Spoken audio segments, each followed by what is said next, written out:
the magician in the world of Doraemon. This video is purely for entertainment and does not infringe on copyrights or laws. The rights to the novel and image belong to the original author. We do not claim ownership. Don't like waiting and want to listen to this fanfic in full now? Subscribe to our Patreon, where you'll find the best fanfics. Chapter 651, The Sinking City. The two opened the window, and rows of sardines swam past them, all in a neat and uniform manner, as if they were a whole. In addition to the most spectacular sardines, there were many other fish that also swam in the air. The whole of Tokyo had become like the bottom of the sea. Most of the fish gathered and wandered under the lights, which was the natural tendency of fish to move towards light. Oh my god, this scene is so spectacular. Hey Doraemon, is the whole Tokyo like this now? Doraemon shook his head. Nobita, you are wrong. Not only is the whole Tokyo like this, but the whole world is like this. Hearing Doraemon say this, Nobita suddenly became more excited. Let's go Doraemon, let's go to the street and take a good look. Then Nobita rushed out of the window, and Doraemon followed closely. Really? Wait for me, Nobita. The two chatted while swimming upwards. From below, you can still see the moonlight printed on the water. Nobita, that's the surface of the imaginary water. Doraemon floated up from below. I didn't expect the sea water to be so deep. Yeah, it's only been an afternoon. Nobita agreed and looked up at the moon in the sky. I wonder how Luca is doing now. It has been almost 2 months since he took off the badge of the ISO club. Every time Nobita sees the moon, he still thinks of them. Seeing that he was a little sad, Doraemon went to comfort him. Don't worry, Luca and the others are not as stupid as you. They will definitely live well. You guy, who are you calling stupid? Nobita immediately forgot his sadness and started to play with Doraemon. Unknowingly, they had come to the open space where fish continued to emerge from the sea. Hey, the special fish feed is delicious, right? Doraemon looked at the fish surrounding the fish feed and suddenly laughed. I want to eat you too. The nearby fish seemed to understand and fled in all directions. After all, Doraemon is a cat, so it is inevitable that he likes to eat fish. Nobita came to the carpet behind the cement pipe. I never thought that such a small carpet could produce so many fish. At this moment, a sea turtle almost as tall as a person emerged from the carpet, and its 4 flat legs slid in the air, but the speed was not slow at all. Nobita's eyes were also attracted by the sea turtle. Such a big sea turtle. I wonder how long it has grown. The moment his eyes left the carpet, a half human half fish creature suddenly came over. I don't think I have been here before. Then her eyes saw Nobita, and she was shocked. Oh no, we can't be discovered by humans. We have to leave quickly. Thinking of this, the mermaid immediately soared into the sky and disappeared from this area in an instant. Huh? Did I see something just now? Nobita turned his head and wanted to look behind him, but the mermaid had already swam far away, so he naturally couldn't see anything, which made him doubt his eyesight, even though he was wearing glasses. Doraemon swam over from the side. Nobita, why are you looking around here? It's like this. I just seemed to see a half human half fish creature. I wonder if I saw it wrong just now. Hearing Nobita's words, Doraemon laughed immediately. What are you talking about? How could there be such a creature in this world? The kind of thing you are talking about has not been found in the wild even in the future. There are only fantasy creatures modified by genetic engineering. Fantasy creature? What is that? Nobita was instantly attracted by this term. Could it be a new species of creature in the future? Yes, the mermaid you are talking about is a fantasy creature. In the future, there will be a fantasy animal park to accommodate these animals. Doraemon, who was about to explain, suddenly stopped talking. No more. I will take you there once, if I have the chance in the future. After getting Doraemon's assurance, Nobita stopped asking. Doraemon made his own suggestion. How about taking pictures now? Nobita immediately remembered his purpose tonight and quickly agreed. Okay, let's go now. The two came to the block, because there are currently the most fish here, which is the most suitable for taking pictures. Okay, first we'll take out the spotlight, to create a daytime atmosphere. Doraemon said as he kept taking out props. Next is this, special bait. Doraemon took out a can and smeared the paint inside on Nobita's head. In this way, the fish will take the initiative to find you. After Doraemon smeared the fish like hair wax, the fish really began to gather around Nobita and bite his hair. The blue fat man picked up the camera next to him. Okay, Nobita, now strike a pose. Nobita floated in the air, letting the fish bite his hair, and made a scissors hand gesture under the spotlight. Yeah. Doraemon took the opportunity to press the shutter, leaving this scene of Nobita in the camera forever, becoming a part of their memories. When Nobita and Doraemon were happy, a strange roar suddenly came from the distance, as if some marine creature they had never seen was calling its companions from a distance. Doraemon, did you hear it just now?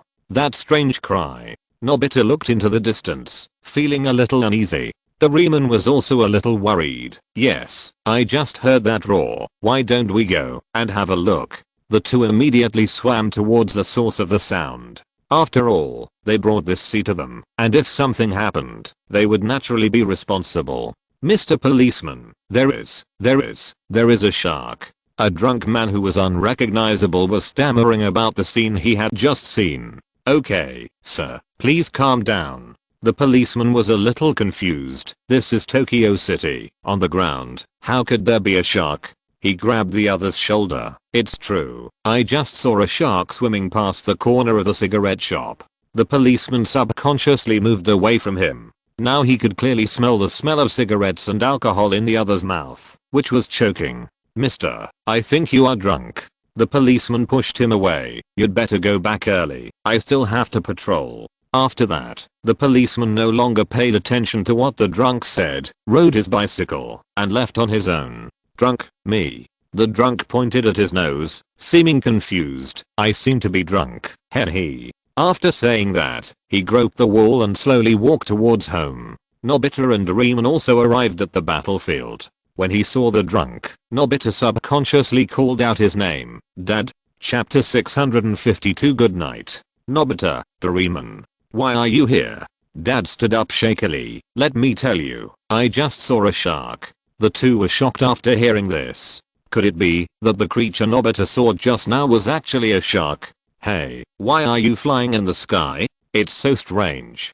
Dad touched his head and turned away. It seems that I really drank too much. While saying this, Nobita's father leaned against the wall and prepared to go home. If he didn't go back at this time, his mother would scold him again. Nobita, we have to act. Doraemon pulled Nobita and began to swim quickly. If it is really a shark, it will definitely cause panic. The figures of the two quickly shuttled through the streets and began to swim quickly according to the direction his father just pointed out. Nothing must happen. By the way, Doraemon, Nobita suddenly looked at the blue fat man. How can Dad see sharks? He's not wearing glasses. Because these glasses only let us see virtual seawater, but those fish are real, and ordinary people can see them naturally. Doraemon continued to speed up, so those sharks can also see humans. People nearby are already in danger. Nobita, go faster. Yes, Doraemon. Nobita also sped up again. If he really hurt someone, there would be no explanation. At this time, Izuki was taking the last few sets of starry sky photos. After he finished taking them, he could go to rest. He pointed the camera at the eyepiece of the telescope. The last constellation is, what is that? At this time, a half-human half-fish shadow flashed in his sight, looking a bit like the legendary mermaid. No, let me take another look. Izuki quickly moved the astronomical telescope. Where is that shadow? If it is really a mermaid, it would be a major discovery. Sure enough, after moving the lens several times, he once again captured a figure that looked like a human and a fish, and it quickly escaped from his field of vision. After seeing it, Izuki finally confirmed, yes, this time I saw a mermaid. Roar. An untimely roar sounded beside Izuki. I didn't know when the shark came to his side. This was the mermaid who asked it to organize Izuki to continue observing. After all, she couldn't hide forever. Be quiet. Zyadishan quickly asked it to be quiet. If you wake up the guy inside, you really won't live long. Ouch. The shark wanted to touch its head with its fins in a humane way, but it couldn't touch it at all due to its length, making it turn around in the air in some distress. At this time, Izuki finally found something wrong. Strange. Why is this shark flying in the sky? Then an gang appeared. Whether you are a monster or something, please leave this town immediately, otherwise I will really kill you. Since the last time he accidentally injured Nobita, He would be careful about this kind of thing, so as not to cause any more mistakes of accidentally injuring friendly forces. But this time it was a shark. No matter how you look at it, it can't be connected with Nobita and the others, so Izuki is going to take real action. A demon that has become a spirit must not be allowed to enter human inhabited areas easily. God knows what kind of trouble it will cause. The shark was frightened by this momentum and took a few steps back. The cold light reflected on the blade made it feel dangerous. The animal's instinct told it that if it didn't leave, this person would really kill it. On one hand, there was the worry of his own life, and on the other hand, there was the order of his queen. The shark hovered in the air for a long time without making a decision. Please wait a moment. Nobita and Doraemon finally arrived at the battlefield. Please let us handle this matter. Seeing these two guys coming, Gian secretly complained. Why are they causing trouble again? They can't stop once the holiday comes, right? When Doraemon approached, he took out a prop from his pocket. Look at my home music box. Go home and take a shower. He wound up the music box and threw it into the shark's mouth and finally breathed a sigh of relief. In this way, it will go back by itself. The melodious music sounded in the shark's belly, and every beat of the melody seemed to hit the softest part of people's hearts. After hearing the music, Dekisugi returned to the room and asked them, "What did you two do again?" "Nothing. I'm sorry to cause you so much trouble." Nobita and Doraemon swam away without saying a few words. Seeing them like this, Gian was a little dissatisfied. Really, they actually put the tiger shark here. Forget it, as long as nothing happens, it's fine. After complaining a few words, Dekisugi also put away his camera. Today's photos are enough, now you can go to sleep well. The mermaid in the sky saw that Doraemon used a small prop to make the tiger shark escape from her control, and she immediately became interested. She secretly followed Nobita. These two humans on land seem to be quite interesting. Let's see what magical things they have. Nobita and Doraemon did not slow down, and after wearing earplugs, they would not be affected by the music box of going home until the tiger shark returned to the water. The fish heads in the whole town heard this sound and returned to the ocean through the fishing pond. The scene was very spectacular. Great. Doraemon went over to fold up the fishing pond. Now all the fish in Tokyo should go back. Because fish are low-level animals, the effect of sound waves is so outstanding, and a little music can make them go home. Nobita also breathed a sigh of relief. Yes, but what about our photos? Now there is no fish as the background. Are you still not satisfied? I have taken more than a dozen photos of you diving. Doraemon took out a stack of photos and put them in front of him. Nobita took the photo and looked at it and was very satisfied. Not bad. It's enough. Now let's go back and rest. I'm so sleepy. Nobita yawned and swam towards his home with Doraemon. He, the god of sleep, couldn't wait to go to sleep. The mermaid followed Nobita and the others. Now she was a little confused because the entrance to go back was closed. No, I have to follow them and find a chance to steal that blanket-like thing. Following Nobita to their house, Nobita and Doraemon made their beds in the room and put their hands on their glasses. Well, good night now. They both took off their glasses at the same time and completely left the virtual space full of seawater. But the mermaid floating in the air was in trouble because when everyone took off their glasses, all the virtual seawater disappeared. Chapter 653 Blue-Haired Girl. The next morning, Yu and Daisy woke up refreshed and immediately felt sick after opening the window. Really? Why is it going to rain? He closed the window angrily. I hate it the most when it rains. Now whenever he thinks of rain, he will feel sad for his house that was blown up by King Gyu, and then he will have the urge to beat him up. Isn't it good to rain? Gian also changed her clothes. If it rains frequently, we won't lack water here. Yu and Daisy walked down the stairs and pulled King Gyu, who was still sleeping in the quilt. Today it was his turn to go out and buy breakfast for their family. After sending King Gyu out, Yu and Daisy suddenly thought, has the mermaid arrived in Tokyo? So he immediately spread his mental power and began to observe the surroundings and finally fixed on Nobita's house. Sure enough, it's at their house. At this time, the mermaid was resting in a clump of trees. He didn't know whether it was because of the fall on his head or because he was too tired. He was more inclined to the former. The course of history has begun. Yu and Daisy took back his power. Next, it's time for me to plan my trip. I hope that the mermaid sword is more powerful than I thought. Otherwise we have almost no chance of winning if a war really breaks out.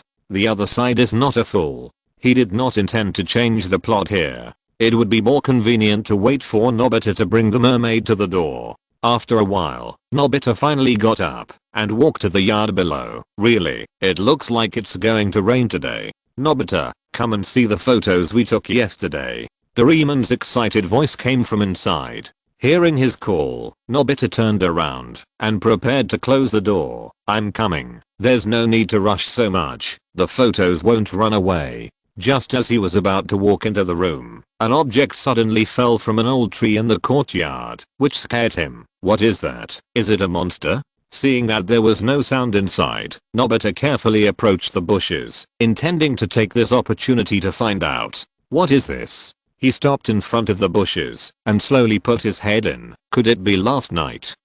The screams echoed in the courtyard, and Doraemon in the house immediately rushed out. What's going on? Did you encounter a spider? According to Nobita's personality, the creatures that can make him scream like this are generally not powerful characters, because he fainted directly because of the powerful ones.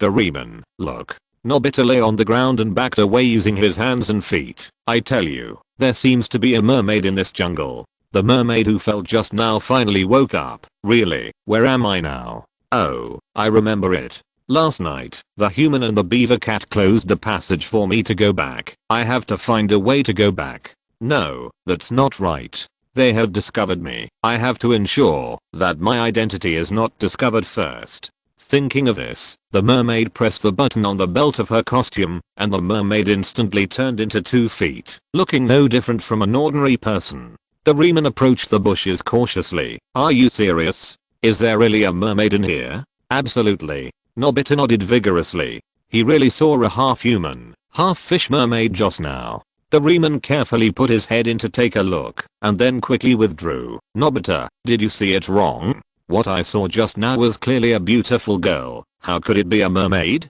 You should change your glasses. Doraemon complained to him expressionlessly. And I think you saw too many fish last night, and you haven't adapted to it yet? Nonsense. It's the kind of mermaid with a human upper body and a fish lower body. Seeing that Doraemon didn't seem to be lying, Nobita and Doraemon stood up together and saw the whole picture in the bushes. A girl with long blue hair was lying quietly on the branches inside, with a golden ornament on her head, and I don't know what material it was made of. See, I told you it was a girl. Nobita still couldn't believe it, but I did see a fishtail fin. The two were silent for a while. Doraemon touched his head. But, where did this girl come from? At this moment, the girl suddenly jumped high, landed on the ground gorgeously, turned around and looked at the two people. Seeing that they were not very surprised, the girl was relieved, because it seemed that her identity was not exposed. After secretly breathing a sigh of relief, she pointed at Nobita and Doraemon and asked, "Who are you two?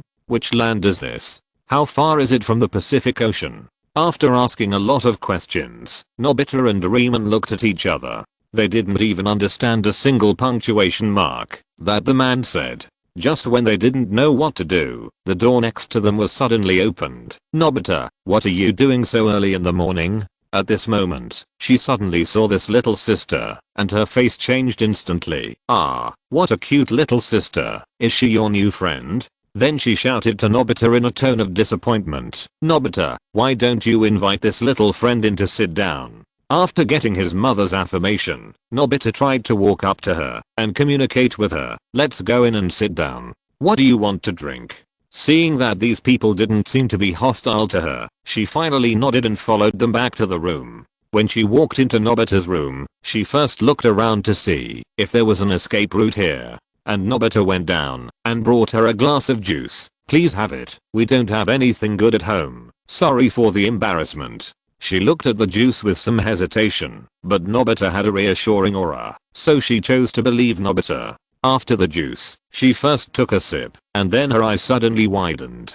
This water tasted better than all the water he had drunk before. So she put aside all her worries, drank the juice in the glass, and then put the glass on the table, and breathed a sigh of relief. After drinking enough water, she no longer had any physical worries and looked at Doraemon beside her. What kind of creature are you? Why have I never seen you before? Nobita and Doraemon were stunned for a moment. What did she just say? Doraemon, do you understand? Doraemon shook his head. I don't know. It seems that our languages are not connected. By the way, use the translator konjac. Doraemon immediately took out a bag of white konjac from his pocket and handed it to her, motioning her to eat it. Although the process was a bit tortuous, she ate the konjac smoothly and looked at Doraemon. What kind of creature are you? A beaver cat? You are the raccoon cat. Your whole family is raccoon cats. If you're listening to this novel on a channel other than Fanfic World, it means they downloaded and uploaded it without effort. We cordially invite you to visit our channel, Mundo Fanfic Novelos. There you'll find the original version of this story and you can explore many other novels of various genres. We're waiting for you to immerse yourself in a world of incredible novels. Chapter 654, The Feeling of Love. Doraemon retorted fiercely, then put his hands on his hips and said seriously, I'm a cat-shaped robot. Remember, I'm a cat. Then he looked at Nobita next to him. Really, how long are you going to laugh? Sorry, because it was too funny just now. Nobita took several deep breaths before calming down his laughter. Then he looked at the girl. Hello, my name is Nobita. He is Doraemon's cat-shaped robot. Nobita and Doraemon turned their heads to look at the girl with long blue hair, and the more friendly Nobita asked, excuse me, what is your name? My name is Sophia. Nice to meet you. Sophia stood up and stretched out her hand to pull them both up. I finally got a chance to go out and play. Can you take me around the area? I'm really curious about the scenery here. Nobita and Doraemon felt the warmth in their palms and nodded without hesitation. Don't worry, we will make sure you have fun. At this time, Yu and as he put down a playing card in his room, Zion, how about we go out and play after this game? Sure. Now it's my turn to draw a card. Zion stretched out her hand and took a card with a clown on it from Yu and Az's hand. Yu and as he played the last card in his hand. It's perfect. This time I'm the winner. Well, it seems that my luck has always been bad. Zion put the cards away and didn't take the outcome of this game to heart. Yu and as he punched King Yu next to him. With the Killin blessing him, would he be afraid of this kind of game that depends on luck? After collecting the playing cards, Yu and as he stood up and said, let's go. It's sunny now. Everyone should be playing in the open space. Zion also nodded in agreement. Even King Yu, who had been training, went out with the two of them at the instruction of the old man, leaving only Ziozi to watch the house. In the open space, Ziofu was sharing his gossip. Have you heard? Someone saw a shark nearby. Fat Tiger also echoed. Yes, I heard a scream last night, which means someone saw a shark. Seeing them say this, Shizuka still found it hard to believe. It shouldn't be possible. How could a shark come to this town? Not only that, I also heard that the person who saw the shark yesterday was Nobita's father. Ziofu said while laughing beside him.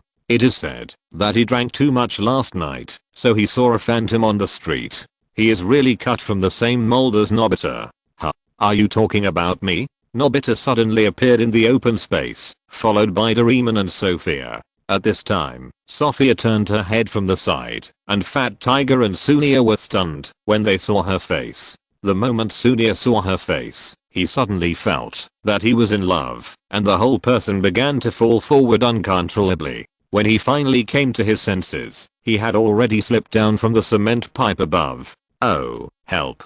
Sunia danced in the air, trying to stay in the air a little longer. Fat Tiger quickly reached out and grabbed him. Really, be careful. Then Fat Tiger and Sunia jumped down from the cement pipe together. Nobita, who is this cute girl? Shizuka also jumped to the ground and patted her skirt. I have never seen her around here. Is she from another place? Hello, my name is Sophia. It's our first meeting. Please take care of me. Sophia stepped forward and gave them a princess salute. Nobita touched his head a little embarrassedly. It's indeed her first time here. I'm showing her around the streets. Sophia was already very beautiful, and when she bowed, Fat Tiger and Sunia were so fascinated that their ears gradually became red with blood.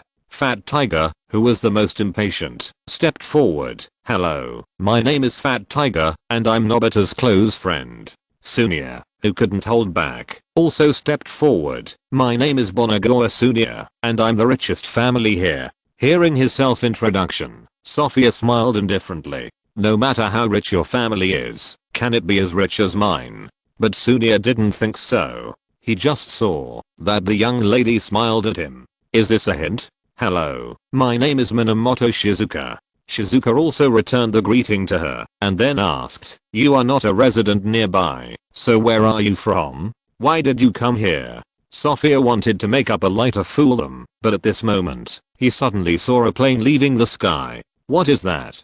Her eyes were filled with longing. Is it swimming in the sky? I'm so envious. Swimming? Your word choice is really strange. Shizuka also looked up at the sky. There was only a plane flying in the sky.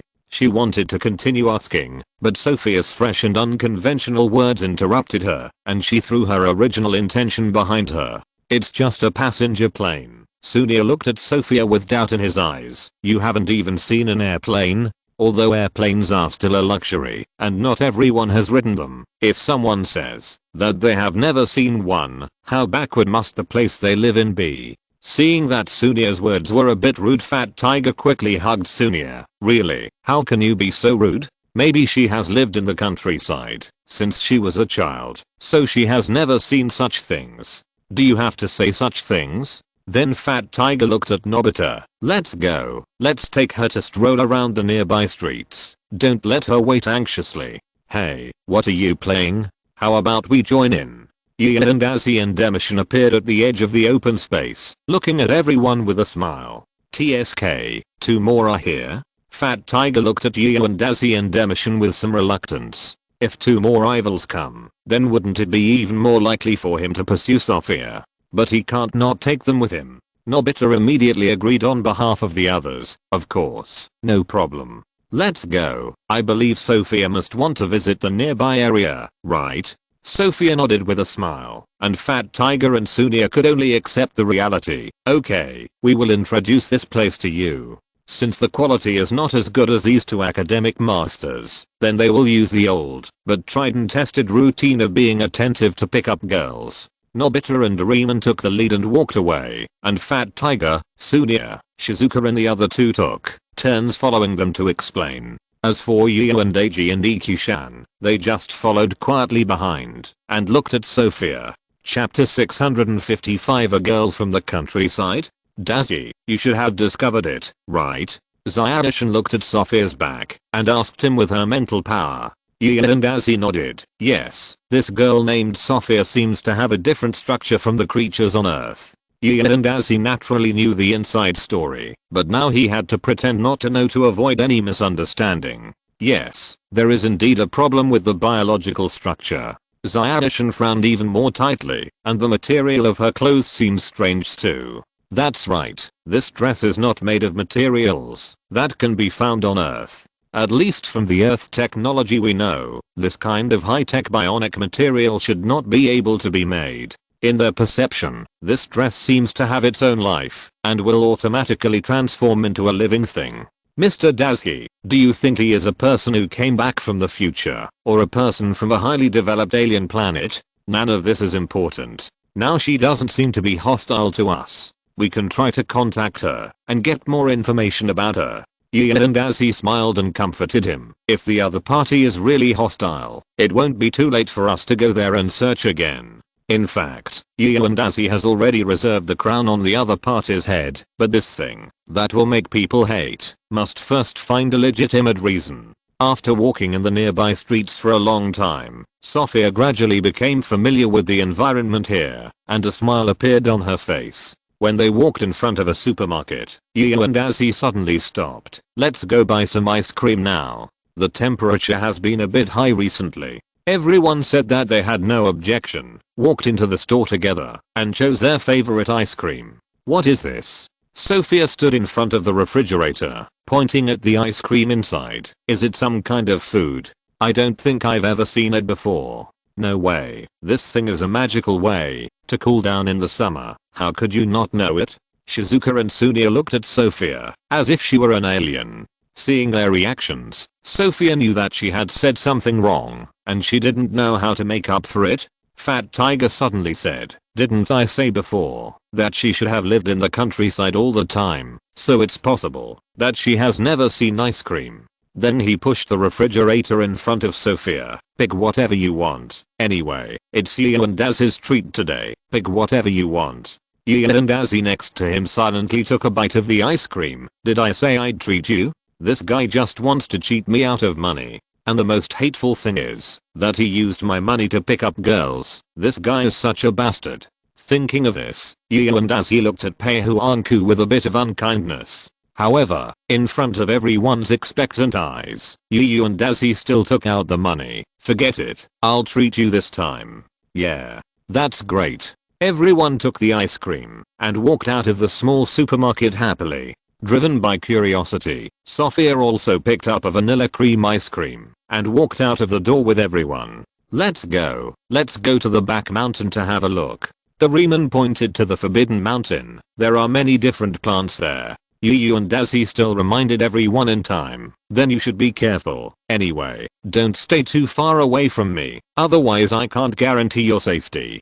"Don't worry, we know the rules." Everyone raised their hands together, indicating that there was absolutely no problem with this. Yu and Dazzy looked at them, a little speechless. "Who told you that I was talking to you?" "I was talking to Sophia." "Ah. For me?" She pointed at her nose. She didn't expect that this seemingly silent person would talk to her on purpose. "Yes, I'm telling you." Yu and Dazzy pointed to the back mountain not far away. "There are some very scary foods there. You have to be careful not to get eaten." Sophia said she was a little confused. Scary food? Why does food make people scared?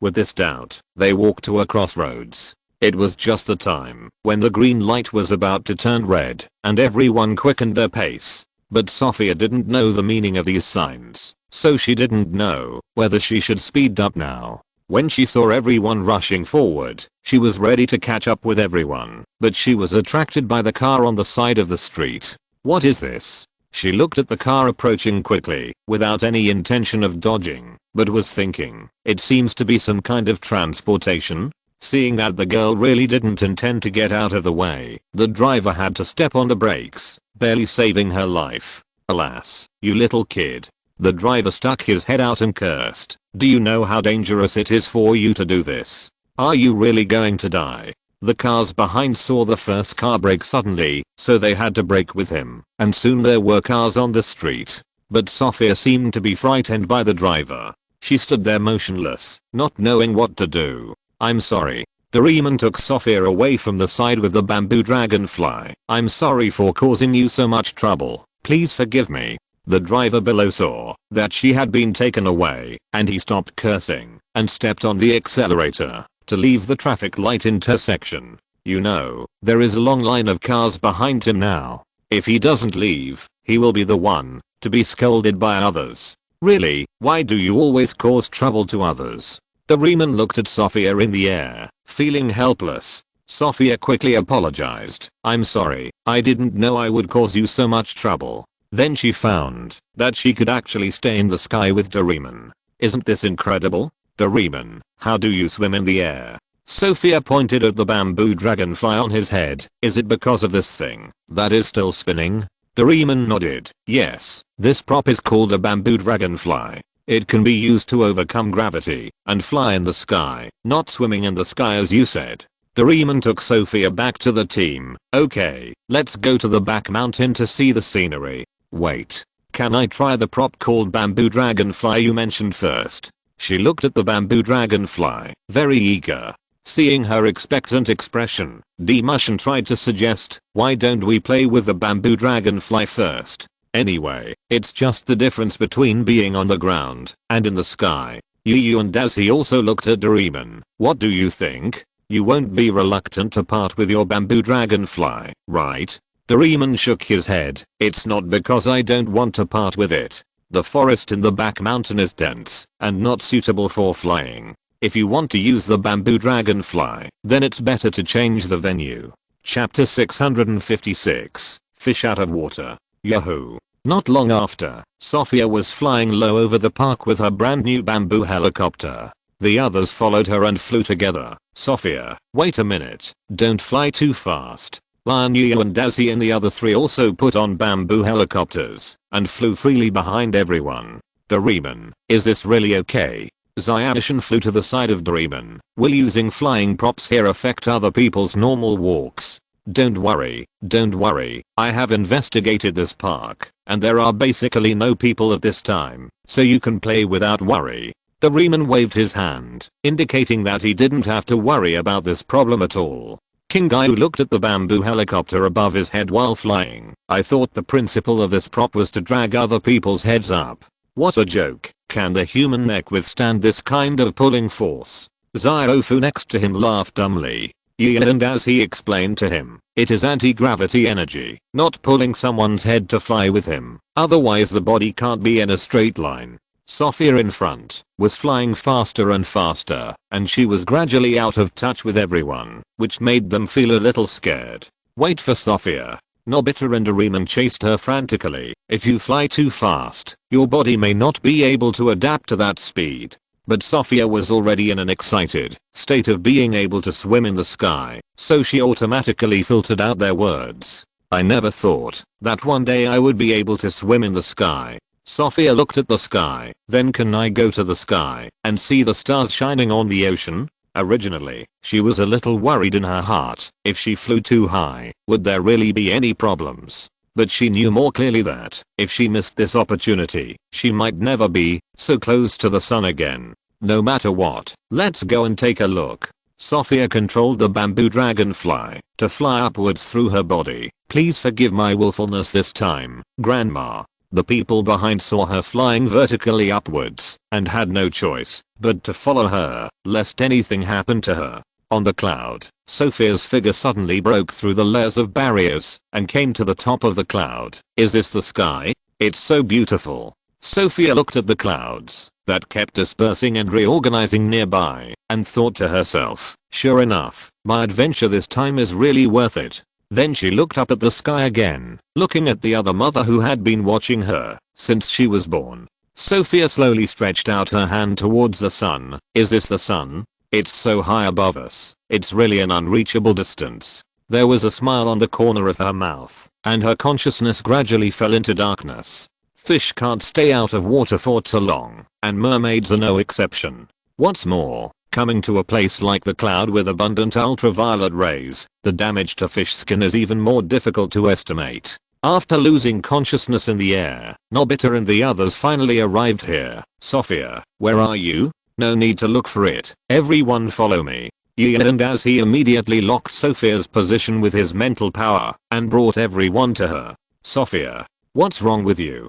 Shizuka quickly flew over and hugged her. I told you not to fly so fast, you and classmate. Come and see. Everyone knew that you and Dazzy had the ability to heal wounds, and the others made way for him to go over for treatment. Just as he was about to go over to see the doctor, Sophia slowly said, water, I want water. Shizuka, who was closest to her, immediately understood after hearing this. Doraemon, quickly take out the door and take her to my house. No problem. Doraemon quickly took out his props, opened the door, and sent everyone to Shizuka's home. She first put Sophia on the ground in front of the bathroom door, then reached out to change her clothes and take a good hot bath. Well, that's not right. Shizuka suddenly reacted and turned her head to look at the boys who were still watching at the bathroom door. You guys, get out now. This roar went straight to the depths of everyone's hearts, and the boys present crawled out of the door, leaving King Gyu alone. Shizuka blushed and yelled at him. What are you doing standing there, little kid? Go out with them. King Gyu felt puzzled. Why? Is there any reason why we can't stay here? And as he outside quickly reached out and pulled him away. I'm sorry, he doesn't have that concept yet. Please forgive me. After all, he is an animal. When many animals show their true colors, they don't deliberately look for something to cover up their shame. Otherwise how can they fight? Seeing that all the boys had gone out, Shizuka breathed a sigh of relief and prepared to do business again. But Doraemon suddenly opened the door and walked in with a red face. Wait, I seem to have forgotten the door here. I'll take the props back and leave. Get out of here right now. Shizuka pointed at the door angrily, and her body exuded an invisible aura again, scaring Doraemon out. Really, these boys are so shameless. Shizuka, who was frightened by him, also blushed. Even Doraemon is no exception. He sees through you. As she spoke, Shizuka put Sophia into the bathtub and turned on the hot water tap for her. After a while, the bathtub was filled with 90% hot water, and Sophia gradually recovered her spirit. That's great. Sophia, are you okay? Seeing her wake up, Shizuka was happy from the bottom of her heart. Sophia nodded. It's okay. I just stayed out of the water for a long time. Stay out of the water for a long time. How could this happen? I remember that humans should not have such a need. Shizuka stood up while speaking. Forget it. As long as you recover. I'll go outside to tell them that I'm safe now. At this time, Fat Tiger, Sunia and Nobita were walking around in the living room, making it impossible for Yu and Dazzy to watch TV in peace. Really? Can you please stop? Yu and Dazzy was a little annoyed. Why do you have to disturb me from watching TV? Humph, Sophia is like that, and you still have the mood to watch TV. Are you still a man? They questioned Yu and Dazzy angrily. Seeing that the heads of these two people were almost sticking into his eyes, Yu and Dazzy became even more angry. Just when he was about to teach them a lesson, Shizuka walked in from outside in time. I have good news to tell you all. Sophia is fine now. Chapter 657 Mermaids really exist. After receiving the news that Sophia had woken up, everyone was relieved. Since she had woken up, it shouldn't be a big deal. After the news was delivered, Shizuka turned around and prepared to leave. I'll go look after Sophia first. You guys can play for a while. Don't worry, we won't cause any trouble for you. Fat Tiger and Sunia patted their chests and assured. After Shizuka left, Sunia turned over on the sofa. Hey, don't you think Sophia sometimes gives people a strange feeling? It's okay that she hasn't seen an airplane, but she hasn't even seen a traffic light. From this point of view, it doesn't seem like she has lived in human society. After hearing this, Zyashin and Dazzy agreed with his guess in their hearts, but they chose to remain silent at the same time. King Guy didn't agree with their point of view. What's wrong with not seeing a traffic light?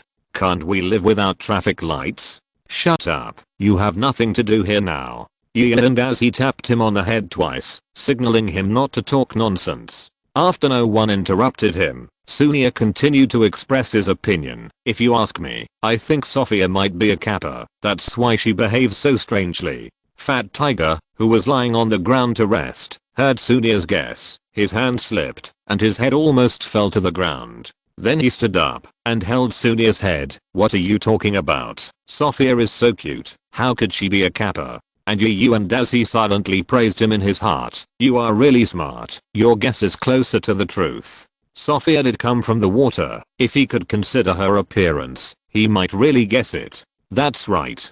Sunia shouted unconvinced. Don't you think it's strange that Sophia suddenly wants to take a bath? Hearing this, Fat Tiger rubbed his fox head harder. Is it because of this reason that you dare to say it's a kappa? Let me see how I deal with you today. And Nobita recalled what he had encountered in the past 2 days. Last night and this morning, he seemed to have seen a half-human half-fish creature. So he asked Doraemon again, hey, have you really not found wild mermaids in the future? Yes, didn't I say that such creatures only exist in fantasy? Doraemon answered him without hesitation. If mermaids can really be found in nature, they will not be listed as fantasy creatures, but put in fantasy zoos. Fat Tiger and Sunia suddenly came over. What did you say just now? One moment you said kappa and the other moment you said mermaid. Do you know something inside? Nobita nodded. Indeed, when I first saw her today, I did see something similar to a fish fin.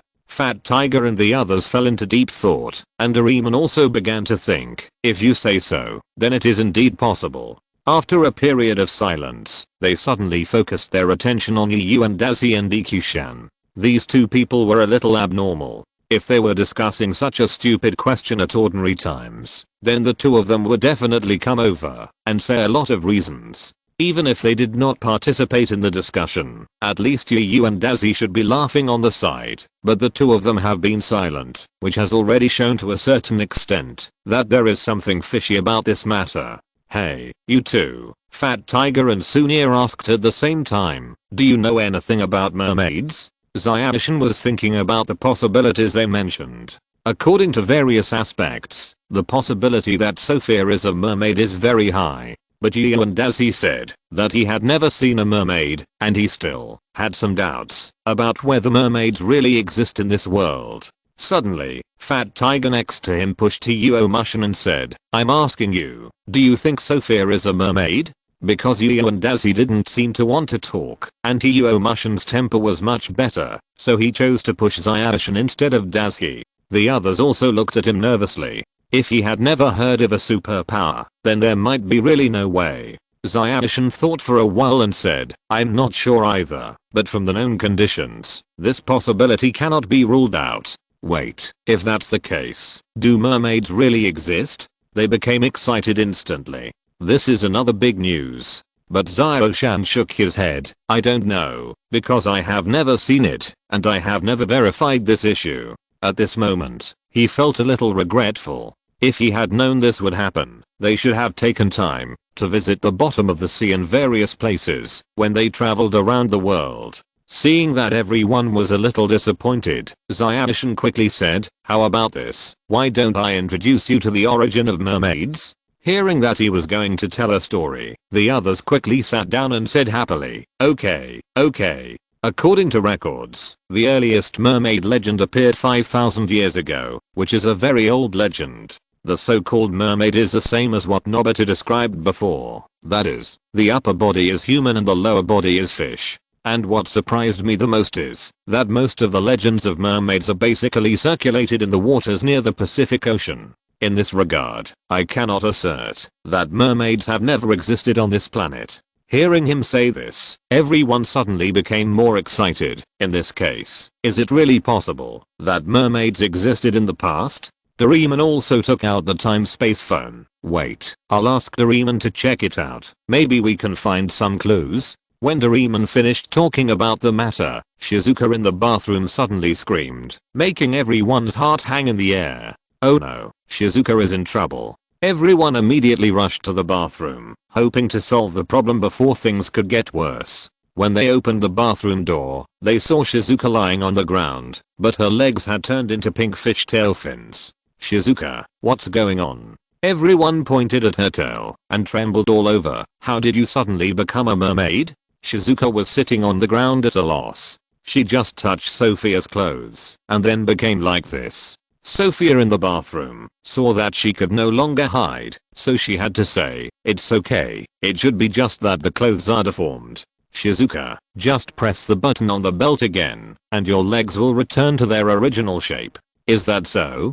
Shizuka heard Sophia's voice and reached out to try to press the fish head shaped button on the belt. The fishtail fin on her body emitted a faint light and then turned back into her original legs. Nobita and the others shouted in unison, in that case, Sophia is not really a mermaid, right? Chapter 658, The History of Mermaids. Okay, get out now. Shizuka pushed all the boys out of the door and closed the door again. Then she changed the mermaid's clothes. Sophia, you should have finished your shower, right? I'll take the clothes to you.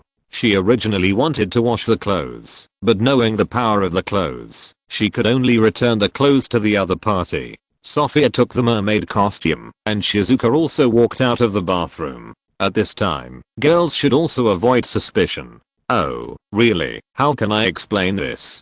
Sophia stood up and changed her clothes. I should have gone back earlier, but I can see so many scenery here, and I will only be scolded when I go back. It seems to be worthwhile. Sophia walked out and tied her hair. I just don't know how my grandmother will treat these land people. I hope nothing will happen. After she saw the power of Doraemon's props, she began to worry that her grandmother would become an enemy of them. She didn't know how many props the other party had in his pocket. If they really fought, both sides would definitely suffer. Forget it, Grandma won't do anything to them. Sophia smiled and put the last ruby crown on her head. I guess at most she will ask them to keep it secret. After getting dressed, Sophia walked out of the bathroom door, and Shizuka was still waiting for her outside. This is not her home. If she lets Sophia run around in her house, Shizuka will also be very troubled. You've come out of the shower. Can you tell everyone about your mermaids? Hearing that it was this, Sophia nodded and agreed, no problem. When she revealed her identity to everyone, she was ready to tell them the story. Anyway, there was nothing to hide about the history of mermaids. Following Shizuka to the room, everyone had been waiting for her in the living room for a long time, and couldn't wait to know the history. Especially Izuki, he had already taken a small notebook to record the history. This was big news that no one had ever discovered. Unexpectedly, Sophia suddenly held his pen. Excuse me, can you please not record this history? Sorry. Although it felt a bit regretful, Izuki still put away his notebook and pen. Seeing that no one else wanted to record it, Sophia smiled and walked over to sit next to everyone. First of all, I'm indeed a mermaid. Great. We actually witnessed the legendary creature with our own eyes. Fat Tiger, Sunia, Nobita and the other 3 boys immediately danced with joy. Yu and Daisy yawned. What are you so happy about? Have you forgotten about the Bull Demon King? And the Moon Rabbit? Oh, really? The 2 of them quieted down instantly. It seemed that they didn't need to be so excited. But Sophia became excited. Wait, the Moon Rabbit you are talking about, is it the legendary Kaguya-hime? Oh, how do you know? Nobita asked everyone's doubts. Judging from her performance, it seems that this is her first time on the ground. Oh, you're talking about that. Sophia smiled, because sometimes we mermaids go ashore to collect some myths, and the doctor will translate them into fairy tales. Then she continued to ask, by the way, there is also the Bull Demon King. Could he be a character in Journey to the West? Ian and Azzy nodded. Yes, we did experience these adventures. But let's skip this topic for now. Zyadishan also agreed. Yes, I really want to know the history of your mermaid tribe. Can you tell us about it first? Oh, sorry, I get a little excited when I talk about legends. Sophia showed a smile that represented apology. What she likes most is to read myths from all over the world, although she doesn't have much time to read books after studying. Then he continued to tell the story of mermaids. According to the records of our mermaid tribe, they came to the earth about 5,000 years ago. Wait, you said you came to the earth? The first sentence of the mermaid history surprised everyone present. Sophia nodded to show that they had heard correctly. Yes, we did not live on earth before. Since we came to earth 5,000 years ago, we have been living in the sea you call the Pacific Ocean, and it has continued to this day. Then she pulled her clothes, and this set of clothes is a prop specially made for us to move freely in the sea water. Then she looked at Shizuka with a little apology. Sorry, I should have explained the matter to you clearly. I'm sorry that you were scared by this dress. Haha, it's okay. Shizuka recalled what happened just now, and a smile appeared on her face. It's actually quite good to become a mermaid occasionally. Seeing that the other party didn't care about this, Sophia was relieved. That's good. I thought you would be unhappy. Doraemon, who was sitting behind him, suddenly thought, Pacific Ocean? The place where we place the indoor fishing pond seems to be the Pacific Ocean. Although he was reluctant to admit it, this matter was probably unrelated to them. Otherwise there would be no way to explain how she came here. If nothing unexpected happened, it was the virtual seawater and the effect of gas that made her accidentally get lost and come to Tokyo, Japan. After they took off their glasses together, the virtual seawater would be disconnected from this world, and Sophia would fall from the sky. When she fell, she should be near Nobita's house, so Nobita saw Sophia in the bushes at his house the next day. After connecting everything, Doraemon could only sigh secretly. Alas, it's all my own fault. Fat Tiger next to her asked her, so, you are living at the bottom of the Pacific Ocean now? What's it like there? Haha, of course it's very prosperous. After we came to Earth 5,000 years ago, we built a big city at the bottom of the Pacific Ocean. Ian and as he yawned, but why did you come to Earth? Is it because you were not comfortable living in your original place? I don't know. Sophia expressed helplessness and didn't know what to say now. If your hometown is really comfortable, why would you choose to leave your hometown and come to this place thousands of light years away? It is said that our mermaid tribe originally lived peacefully on a planet very similar to Earth, Blue Mercury. But because the ocean was polluted, we had to choose to leave that beautiful planet. After wandering for a long time, we came to this planet with such abundant water content. Chapter 659. Stars of Hometown. The ocean is polluted? Why are there people like that? Nobita was very angry and stood up for them. They know that the ocean is where everyone lives, but they still pollute it. Do they care about their own lives? Sophia shook her head. I don't know why they did this, but I only know that I can't go back to my hometown anymore. Yesterday I also wanted to see my hometown in the sky, so I left my residence without permission, and then I don't know why I came here. Nobita and Doraemon wiped the cold sweat from their foreheads with a guilty conscience. For the sake of friendship, it's better not to tell her why she came here. But Nobita suddenly thought, since it was because of them that Sophia came here, why not fulfill her wish by the way? Just treat it as compensation. So Nobita stood up and said, in that case, let's take Sophia to see the stars in her hometown. There was a brief silence, and then Fat Tiger and Sunia rolled on the ground holding their stomachs. Haha, I'm dying of laughter. Nobita, why don't you use your brain to think about it? It's daytime now. Where are the stars for us to see? Unexpectedly, this time Nobita did not panic, but instead snapped his fingers proudly. You are stupid. It's daytime in Tokyo now, so we just need to go to a place where it's daytime, right? The two people below stopped laughing. It seemed to be true. It seemed that they were stupid. Deki also agreed. Yes, if you go to the right place, you can indeed see the starry sky now. Then they looked at Sophia again. By the way, do you know where your hometown is roughly? I can find a suitable place to observe. Originally hoped to get good news from her, but everyone was destined to be disappointed because Sophia herself didn't know where her hometown was. Sorry, I don't know either. Sophia shook her head. Because the records of the location of my hometown are vague, I don't know where it is. Then what are the characteristics of the planet of your hometown? Zyashin still didn't give up. If there are any obvious clues, we can reduce the scope of the search. Seeing him say this, Sophia had to lower her head and think. She really wanted to see the stars of her hometown. I remember. Sophia had a flash of inspiration. I remember that ancient books said that my hometown is a pentagonal shape connected by a planet and 4 satellites. After getting this key information, Demishin began to compare his memory, and it seemed that he did have an impression. The one you are talking about should be Auriga. And as he suddenly interrupted, I remember that we should have made the shape of that constellation when we made the starry sky in the open space last time. Yes, it's Auriga. Nobita and the others also remembered it. No wonder they had an impression. It turned out to be because of this. Zyashin quickly told the information about Auriga. That's the winter constellation, and now it's winter in the southern hemisphere. You can try to take a look. Yes, that's it. Doraemon immediately took out the anywhere door from his pocket and began to compare the appropriate coordinates. Not long after, Doraemon opened the door. Okay, we have arrived at an island near Australia, which meets the conditions that Demishin said. Great, let's go. Everyone passed through the anywhere door, and immediately their eyes darkened.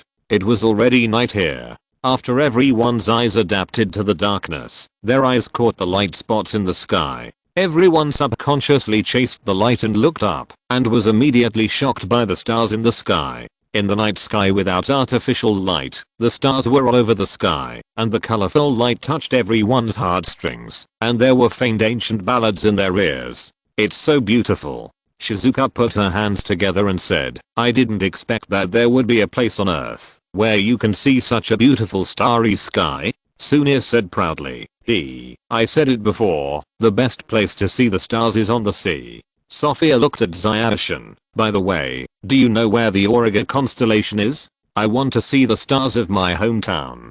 Zyashin nodded and searched in the sky. Not long after, he pointed to 5 stars of different colors. If it meets the conditions you said, then there are only these stars. Sophia looked in the direction of Zyashin's hand, and there were indeed 5 stars in the sky, 1 large and 4 small, emitting light. Yes, that's them. Sophia was on the ground, gradually fascinated. It's exactly the same as what is recorded in the book, My Hometown, Blue Mercury. Zyashin saw that she was so happy, and wanted to say something, but in the end he chose to keep silent, slowly stepped aside, and shook his head with some regret. You know, that's not her hometown. Yu and Daisuke and Imushin use their souls to communicate. Why don't you plan to tell her the truth? No need. It doesn't matter what the truth is to her now. What's important is that she believes that her hometown has not perished. That's enough. Yu and Daisuke also nodded in agreement. There was really no need to tell her.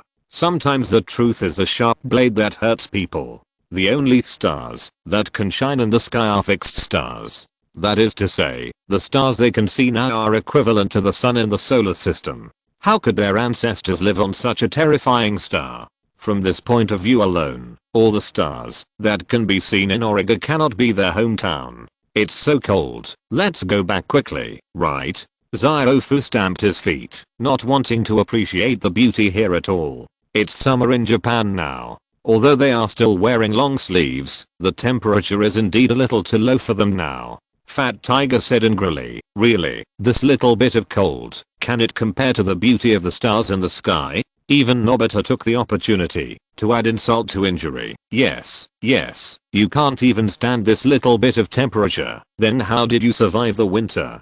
TSK, I don't know who wore 4 cotton padded jackets in the last winter and also brought 2 hot water bottles to keep warm in the clothes. After Sunia retorted to him unceremoniously, he walked into the arbitrary door. Really, you guys continue to look at the stars. I'll go back to warm up first. After he crossed the arbitrary door and felt the temperature rise, Sunia breathed a sigh of satisfaction, then tore off a few pieces of paper in Shizuka's room and began to blow his nose frantically. The rise and fall of temperature is very harmful to the human body, so Yu and Daisuke was so entangled when setting the constant temperature magic pattern before. Not long after, others also returned to Shizuka's room from Australia because they couldn't stand the low temperature, breathing in the air. Thank you all. Sophia walked in and closed the door herself. I saw many beautiful stars today, as well as my hometown. Everyone blushed and replied, it's nothing, I'm happy to help.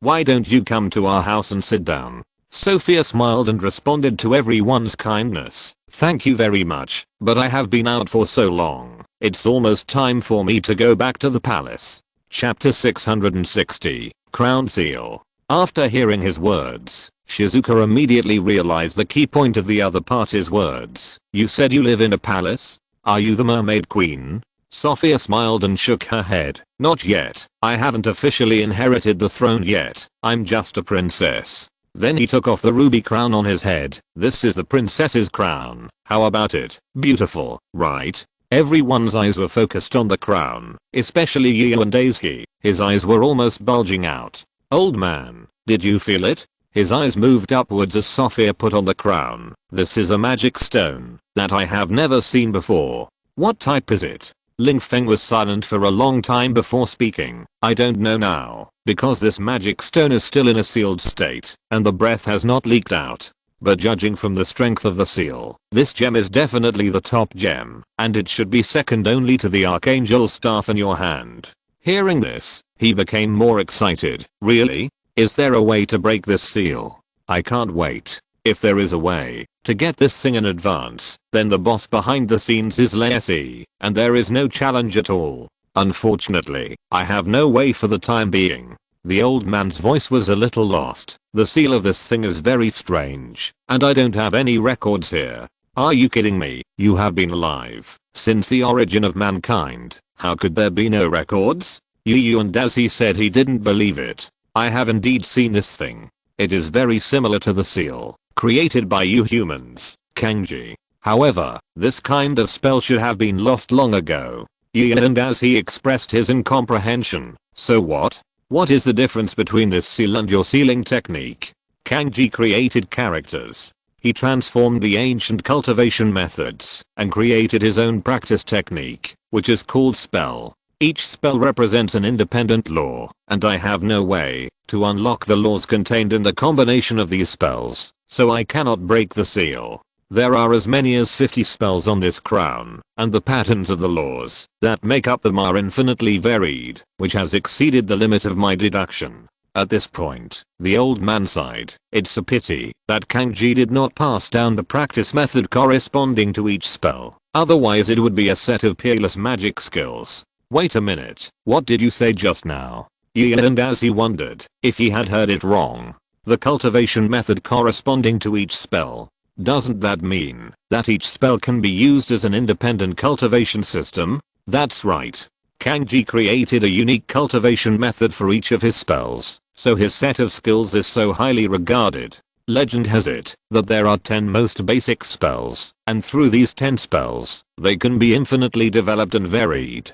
The old man's tone was sad. It's a pity that it is said that this set of skills points directly to the origin, and the creator died before it could be born. Sometimes, I really envy you humans. You have completely inherited the wisdom of Lady Nuwa, but it's a pity that you broke with the demon race. The soul-devouring monument stopped talking after he finished speaking. He was indeed sad for the future of the demon race. The human race is born with shortcuts, and the strong ones come out too quickly, and their reproductive capacity is too strong. Even if they are weak, they can continue to pile up through the base number. Now there is no telling how many masters of the human race there are. However, the human race does not need to be harmed by others. They will intentionally or unintentionally control their own numbers through some unspeakable ways. In a sense, it is also a bit sad. Dekisugi next to him poked Dazi carefully. Don't be in a daze. We are all leaving now. And as he came back to his senses and looked at the black clothes in front of him, feeling very strange. Huh? Whose black clothes are they? And as he took it and looked at it, I feel that the quality of this clothes is not bad. What is it used for? Nobita pointed to the mirror next to him. We use the replica mirror to copy Sophia's mermaid clothes so that we can move freely in the seabed. Then we used color spray paint to change the color of the clothes to distinguish everyone's identity. This is yours. Take it and change it quickly. And as he came back to his senses. Sorry, I was distracted for a while just thinking about something. I'll go right away. He left the room with the clothes, and the people behind him shook their heads. Strange. Why does and as he feel out of shape today? Not long after, he changed his clothes and came back. I'm ready here. Are we leaving now? No, we haven't made any preparations yet. Doraemon put his hand in his pocket again. This step is the key step for them to go to the bottom of the sea. Not long after, Doraemon took out a gun-like light. This is it, the adaptation light. Although you are wearing clothes, your body is still human, and you can't withstand the terrifying water pressure at the bottom of the sea. Everyone subconsciously took a step back. The feeling when this thing takes effect is not pleasant, and they have a deep understanding of this. But in order to be able to go to the bottom of the sea, everyone still stood up bravely and let the adaptation light shine on them for 10 seconds. When and as he was illuminated, he suddenly felt as if the surface of his body was blown by a strong wind, and something was forcibly plated on the surface of his body. There was a certain stinging feeling in this process, and the eyes were sore from the wind, which was indeed not very pleasant. After the last person finished the light plating, Doraemon put away the props. Okay, now everyone can adapt to the water pressure at the bottom of the sea. Really? It's really a magical prop. Sophia was still a little unbelievable. Can you go to the bottom of the sea just like this? Then he reached into his pocket again. Okay, next is the prop that everyone is familiar with, the anywhere door. He originally wanted to use the anywhere door to go through, but Nobita suddenly reminded him, wait a minute, I think it's best for us to use the prop from last night, right? Doraemon was also stunned for a moment, and then he realized that Nobita was talking about the indoor fishing pond they used to catch fish. That's right. Doraemon put away the anywhere door. Since it is this prop that caused the turmoil, let it end it. He took out the fishing pond and spread it on the ground, and Sophia immediately recognized it. This is the space channel from last night. Haha, you still found it. I'm really sorry. Nobita and Doraemon apologized quickly. If they hadn't been so competitive and wanted to go diving to the bottom of the sea to take pictures, there wouldn't be so many things. It's okay. Thank you very much for giving me this unforgettable experience. Sophia smiled nonchalantly. To show that she really didn't care, Sophia was the first to jump into the fishing pond. Then, let's go. Oh yeah. If you're listening to this novel on a channel other than Fanfic World, it means they downloaded and uploaded it without effort. we cordially invite you to visit our channel, Mundo Fanfic Novelos. There you'll find the original version of this story and you can explore many other novels of various genres. We're waiting for you to immerse yourself in a world of incredible novels. Chapter 661, So Enviable. After falling into the water, Yu and Daisy took a deep breath and closed his eyes to feel the effect of the adaptation lamp. Sure enough, it's a magical prop. Yu and Daisy opened his eyes and looked at his hands. Now I feel the same as I'm on land. Yes, except that the buoyancy of the seawater made his body lighter. He felt exactly the same as when he was wearing the bamboo dragonfly. As for the problem of seawater, the seawater did enter his lungs normally, but there was no sign of choking. In a sense, now he has become almost like a fish and can easily extract the oxygen he depends on for survival from the seawater. Gurgle. Help, someone save me. Nobita suddenly choked on the water nearby, and everyone nearby was confused. Zyadishan looked at Doraemon. What's going on? Is there something wrong with your prop? No, it shouldn't be a problem with my prop. It's just that Nobita hasn't adapted to the situation at the bottom of the sea. You see, he didn't cough at all. The blue fat man pointed at Nobita and explained, ordinary people will feel uncomfortable when water enters their lungs, so they will cough frantically after choking on water, trying to spit out the water in their lungs. But Nobita doesn't have this kind of stress phenomenon. He should just feel that there is water in his lungs, so he is scared and shouts for help at the bottom of the sea. Everyone present covered their foreheads. It seems that Nobita is really not suitable for swimming. He is afraid of this situation. What if he really chokes on water? And Doraemon went over to comfort him. It's okay, Nobita, your body can now extract oxygen from seawater, and it's okay to have water in your lungs. After shouting for a while, Nobita finally regained consciousness and looked at the surrounding environment in doubt. Then he took a few deep breaths. There was indeed a lot of water in his lungs, but he really didn't feel any discomfort, just a little cold. Really? I can really live in the sea. Nobita swam a circle clumsily in the seawater. Now I feel like I'm a real mermaid. Hey, Nobita, what are you talking about? Fat Tiger and Sunia circled around him. We are real mermaids now, okay? If there were outsiders, seeing their current appearance, they would definitely mistake them for the legendary mermaids. They really look so similar. And as he looked at his fishtail with some dissatisfaction, why is my fishtail black? I'm not used to it. Hey, of course it's because your body is black. Sunia and Fat Tiger made a face at him from a distance. And as he immediately rolled up his sleeves. Yo, you two have been living too comfortably recently, right? Let me teach you a lesson today. Then the tail fin on his tail began to rotate wildly, instantly increasing his speed in the seawater to the limit. Come and catch us. The two of them patted their butts provocatively. I bet you can't catch up with us. Haha. After that, their two tail fins also began to rotate like propellers, rushing towards the distance at a high speed. What was surprising was that the speed of their charge was not slower than that of Yu and Dazhi. What's going on? Why are they so fast?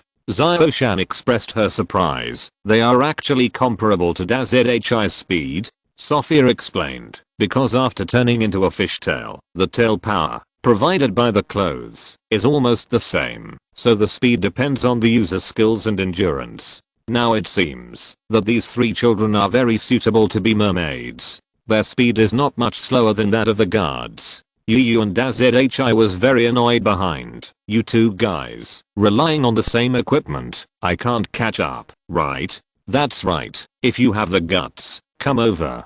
Fat Tiger and Sunia even took the time to turn around and make a face at him, mocking him as much as possible. Yu and Dazhi began to gather magic power in his hands. Okay, I understand your determination to die. Elemental magic, freezing ray. The dark blue magic shot rapidly at Fat Tiger and Sunia in front of them. The two smiled at each other and flashed to both sides. The freezing ray passed between them. Seeing that he even used magic, the two men were even more proud. Hey, you can't hit me, right? There's no way I'm that strong. Stupid, do you think I'm really going to hit you? Yu and Dazhi pointed in front of them, signaling them to watch the road while driving. The two men looked at Yu and Dazhi's gesture, and a few question marks popped up in their heads. What does he mean by this? Bang, bang. Two violent collisions resounded on the seabed, making the people behind them close their eyes reluctantly. I told you, watch the road when you run for your life. Yu and Daisy swam in front of them. You two kids still want to fight me? Naive. The freezing ray just now did not hit the two men, but the distance it flew out was too far, which would exceed the stable effect range of magic. If it exceeds this range, the magic will no longer be stable, and the power contained in it will generally explode or dissipate directly. Just now, it was because the freezing ray was too far away that it automatically collapsed, causing the surrounding seawater to freeze and form an iceberg to block them. Then, because the temperature of the iceberg was very low, the surrounding seawater continued to freeze when the two of them stuck to it, so they were frozen on the ice. What do you think? Do you two admit defeat? Yu and Daisy was picking his nails carelessly beside him. Seeing Yu and Daisy speak, the two of them begged for mercy. Sorry, we admit defeat. Please save us from this icicle as soon as possible. Although he said so, Fat Tiger still looked at Yu and Daisy unconvinced. If only he could use magic. But Yu and Daisy noticed his unconvinced look and immediately swam over and lay on the ice. Yes, that's the expression. I've always wanted to see your expression of envy and helplessness towards me since a long time ago. Fat Tiger snorted with extreme unwillingness. If he hadn't been frozen by this huge iceberg now, he would have fought this hateful guy to the death. It's just a joke, but you can't swim as fast as them, and you actually use magic to make trouble, which really makes people so envious. Okay, Daisy, that's enough. Zyadishan also swam here. It's just playing around. It's not good to go too far. Unblock it quickly. Yu and Daisy then put away his hateful smile and came down from the ice. He put his hand on the iceberg. Fire magic. Burning touch. The temperature near the iceberg suddenly rose a lot. After the ice melted into water, the two danced on the bottom of the sea. It's so hot. So hot. Wow. Good material. Yu and Daisy felt a little bit sorry. If these things were recorded and posted online later, it would become news. Chapter 662. Let's take a break. Sophia, who was standing by, suddenly realized that the boy had just stretched out his hand to freeze the sea. She came to her senses and asked Shizuka, Shizuka, what was the boy's name? Does he have any magical powers? Hearing this question, Shizuka smiled and replied, his name is Yu and Daisuke. He claims to be a magician, and what he did just now must be magic. Oh my god, then those two kids dared to provoke Yu and Daisuke. What if he gets angry and kills those two people? After all, a person with supernatural powers is very scary. In her opinion, the two people who provoked Yu and Daisuke were no different from seeking death. Don't worry, Sophia, Yu is not that fierce. At this point, Shizuka suddenly laughed even more happily, and we are friends who share life and death. After Yu and Daisuke revealed his identity, he restored their memories, and they realized that they had experienced so many life and death adventures. With such a deep friendship, how could Yu and Daisuke kill them for a little thing? These are things that Sophia doesn't understand, so she has such a question. Have you had enough of the trouble? Zyadishan looked at Yu and Daisuke and the others helplessly. If you have, let's go. Sophia and the others have been waiting for us for a long time. As soon as the voice fell, the temperature of the water around Fat Tiger and Sunia returned to normal, and Yu and Daisuke lifted the effect of his magic. The two of them stopped dancing. It's finally over. We will remember this account. Yu and Daisuke waited for them. Oh. So what if you remember it? Do you still have a chance to avenge yourself? Fat Tiger wanted to say a few harsh words, but under Daisuke's gaze, he finally chose to follow his heart. I won't argue with you. Let's go. Let's go. Sophia led everyone to swim to the distance. The palace is very far away. It may take a long time to reach the destination. It's okay. We are all mentally prepared. Nobita and the others shouted very happily. It doesn't matter if it's a little far to see the scenery. 3 hours later, Nobita followed the team at the end. Why haven't we reached the palace yet? I'm almost exhausted. There's nothing we can do about this. After all, you're swimming too slowly. Sophia looked at Nobita and was speechless. Originally, their speed was quite fast, but they could only use Nobita, the slowest swimmer in the team, as a benchmark. and Nobita's swimming speed, even with the mermaid suit on, was only about half of the slowest swimmers. If Nobita was excluded, they would have been drinking tea and chatting in the palace now. How could they be trapped in such a place? But there was nothing we could do about this, because Nobita didn't know how to swim before, and the mermaid suit just made it easier for him to move. In general, it was a blessing that Nobita could follow them now, and it would be even more troublesome if he got lost. Nobita panted at the back of the team. I say, how about we take a break now? I'm really tired. But we just took a break more than 10 minutes ago. Soonie next to him couldn't stand it anymore. Why was he so troublesome? No, I mean to find a place to sit down and rest after escaping the mermaid state, not drifting on the seabed. Yu and as he swam to his side, stretched out his hand to carefully feel his physical condition and nodded to everyone. Agree this time. I just checked his physical condition. He is really close to the limit, not just acting cute behind. Seeing Yu and as he also said so, the others had to nod and agree. Okay, now let's find a place to sit down and rest for a while. Everyone looked around. The seabed nearby was full of strange plants. It didn't seem to be a good place to rest. No choice, Nobita had to look at Doraemon, motioning him to bring out some good things. Everyone rested and hurried on the road. I really can't do anything about you. The blue fat man smiled bitterly and took out a rope. Yu and Daisuke, can you make a circle with this rope and put it around? It's just a small matter. He took the yellow smooth rope, performed the levitation technique, and the rope formed a circle by itself, as if it had life. When the circle was completed, the nearby seawater suddenly seemed to be inspired to drain to both sides, and there was no moisture left in the middle of the rope. Doraemon began to explain. This prop is called a waterproof rope, and you should be very clear about its effect now. But be careful, the air inside the rope is relatively dry, and if you stay there for a long time, you may get a nosebleed. Then he reached into his pocket again. Then here is this prop, the hotel capsule. I believe everyone should remember its effect, right? Several question marks appeared on Yu and Daz's head. Has he used this prop before? Why don't I know? The last time I used it was before facing the Bull Demon King. At that time, you left by yourself, so you haven't seen this prop. When Zyashin explained to him, Doraemon had already unfolded the prop, and a white wild and red roofed hotel appeared on the seabed.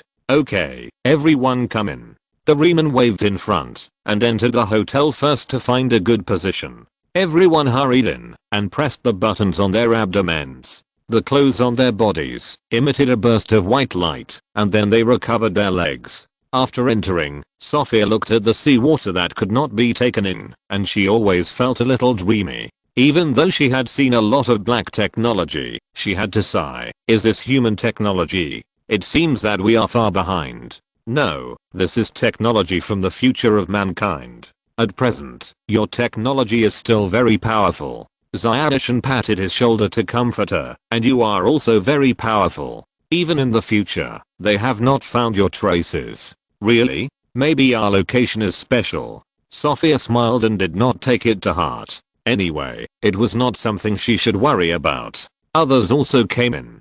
King Guy, who habitually followed Yu and Daisuke, and came to the hotel.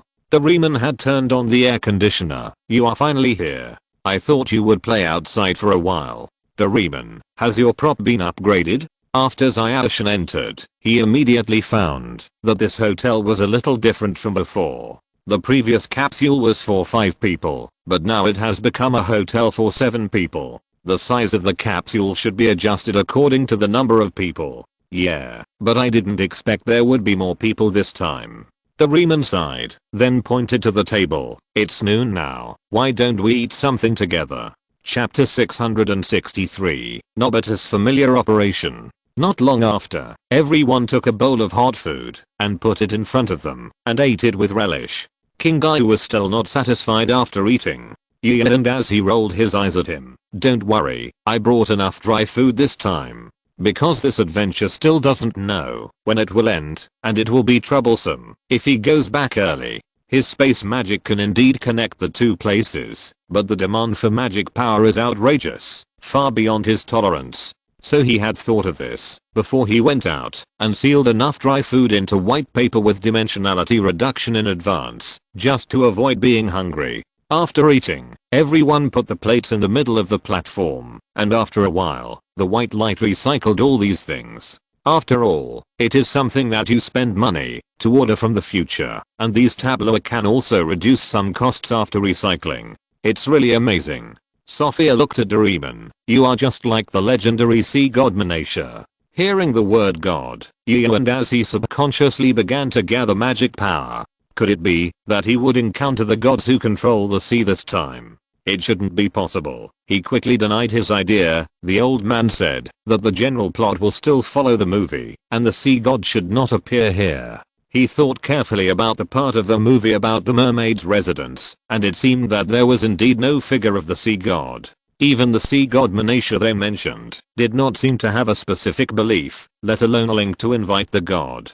Izuki and Kingai also flashed a trace of surprise on their faces, but they quickly restrained their expressions to prevent others from noticing the abnormality.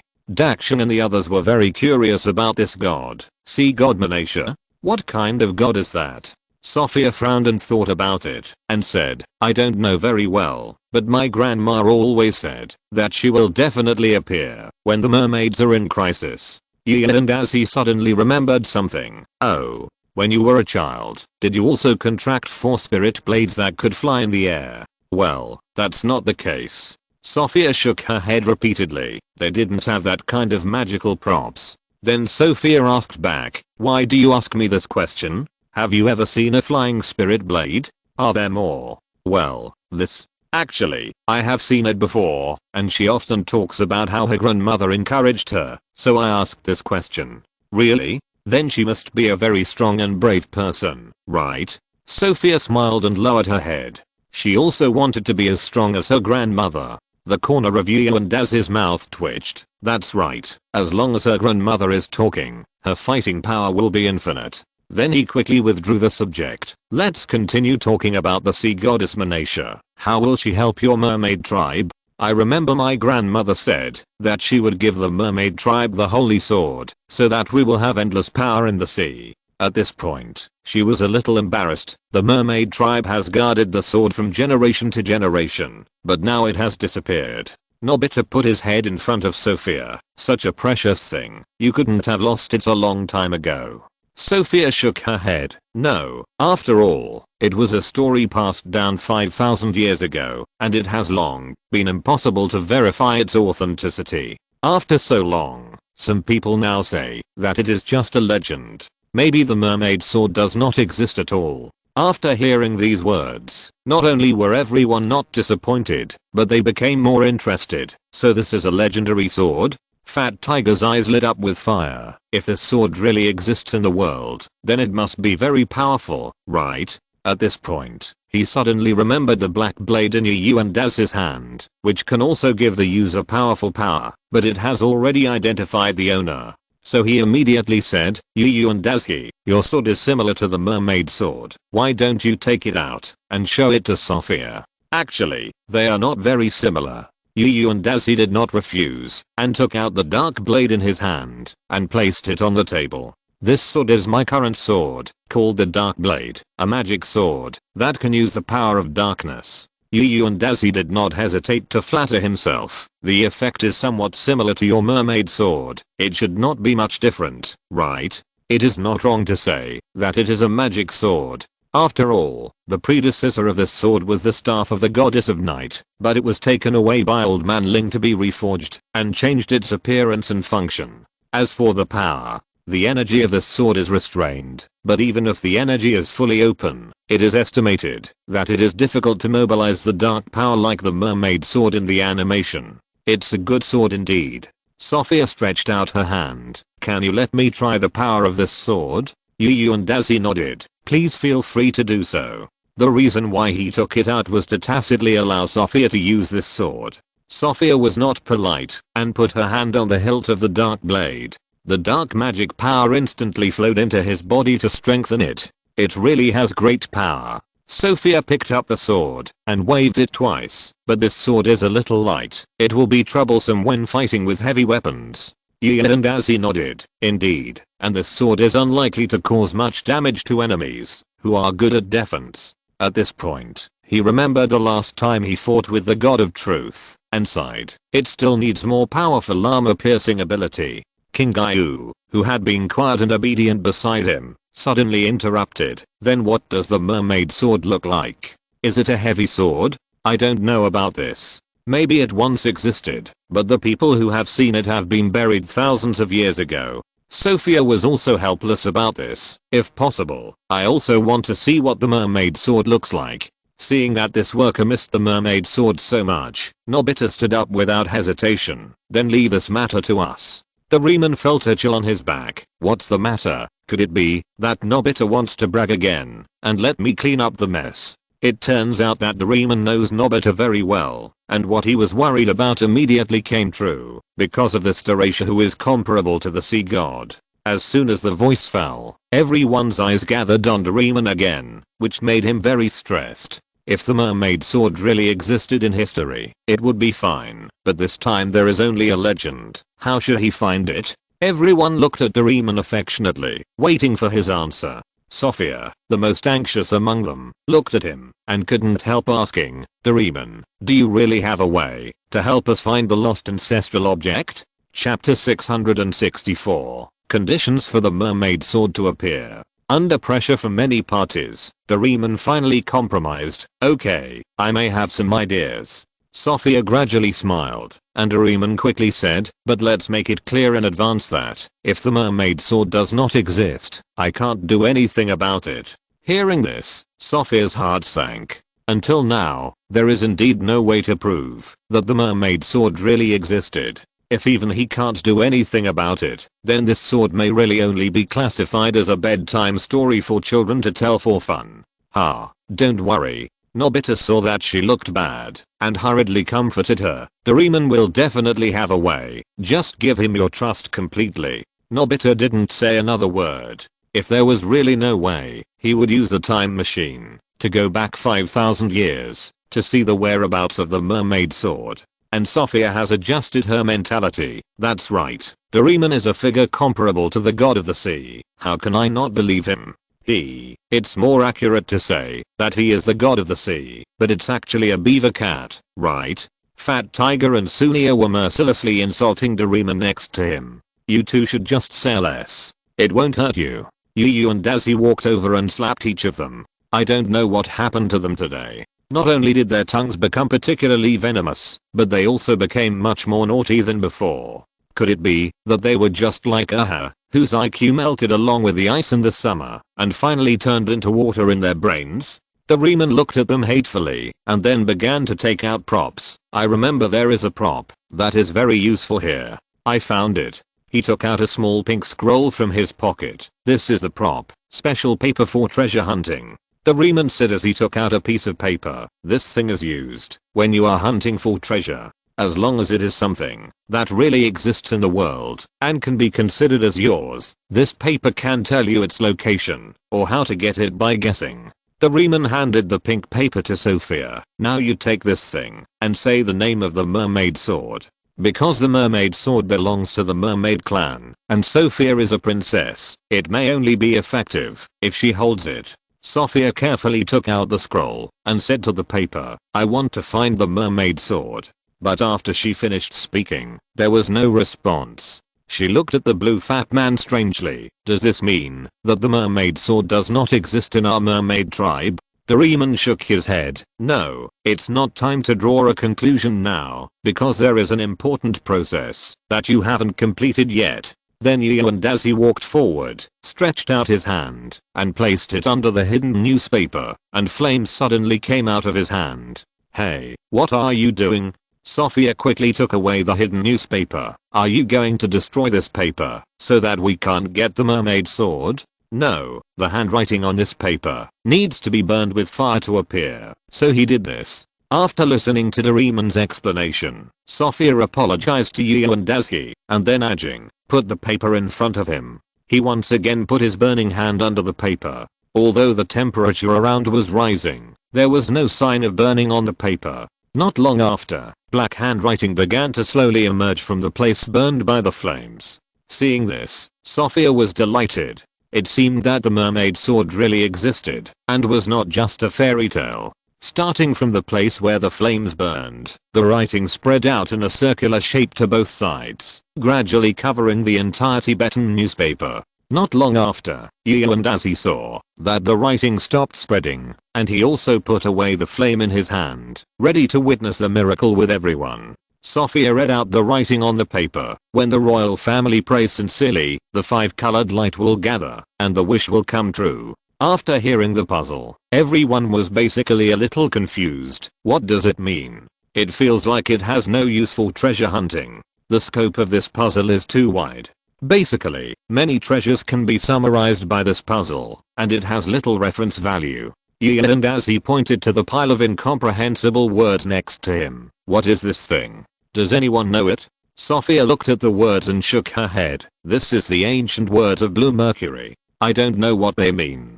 Nobita immediately suggested, I feel that this thing has great value. Doraemon, quickly bring out the translation konjac. Who knows that? Doraemon shook his head. No, according to my observation, the translation konjac has no effect on this kind of ancient words. We only have those clues. Huh? Why? How do you know, if you don't even try? Nobita didn't believe that the future props would fail so easily. However, Doraemon admitted this fact. It's useless. Sophia's translation konjac hasn't worn off yet. If even she can only see the ancient words of Blue Mercury, then it is naturally impossible for us to translate it. After hearing his words, Nobita could only bow his head and admit this tragic thing. Even the translation konjac that has always been successful has failed. As for Yu and Azhi and Emu Shan, they were naturally even less proficient in this kind of thing. How could they possibly decipher the oldest text of a race? If the other party was an intelligent creature, maybe there would be a way to translate the other party's soul fluctuations, but unfortunately he was not. Seeing that the ancient mermaid text could not be translated, everyone had to shift their focus to modern Japanese and try to find clues. Shizuka pointed at the treasure map and said, Sophia, the royal family mentioned here should refer to your family, right? Should be. Since we came to Earth from Blue Mercury, we have always been the mermaid queen.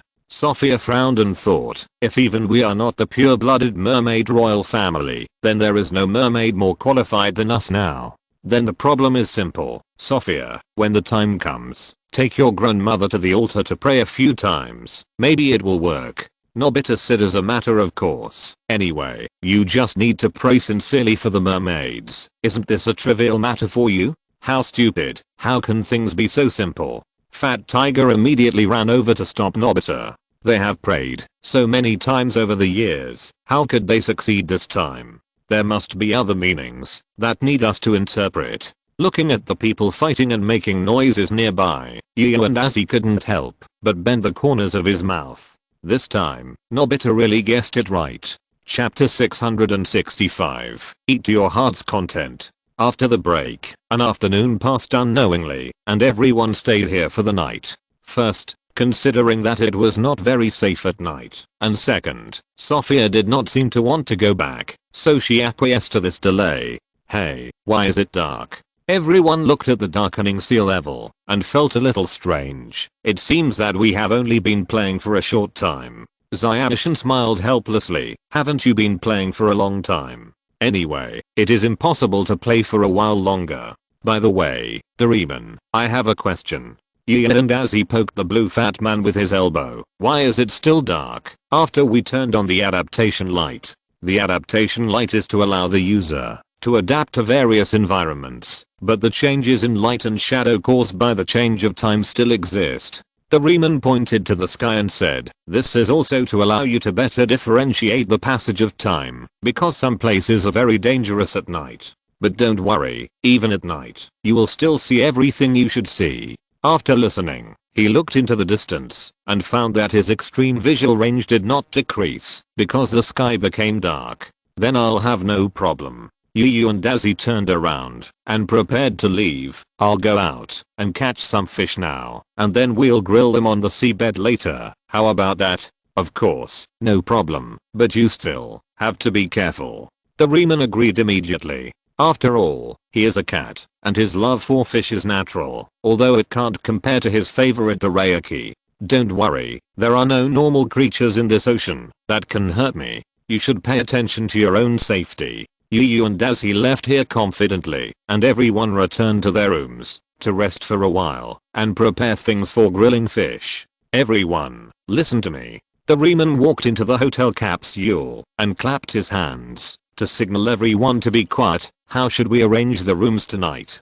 Fortunately, he had the foresight to upgrade the hotel capsule, otherwise it would be even more crowded with only 5 rooms now. Fat Tiger immediately stood up. No matter what, the 2 girls should have their own single room. What do you think? The others nodded to indicate that they had no problem, and girls always get a little extra care from everyone at this time.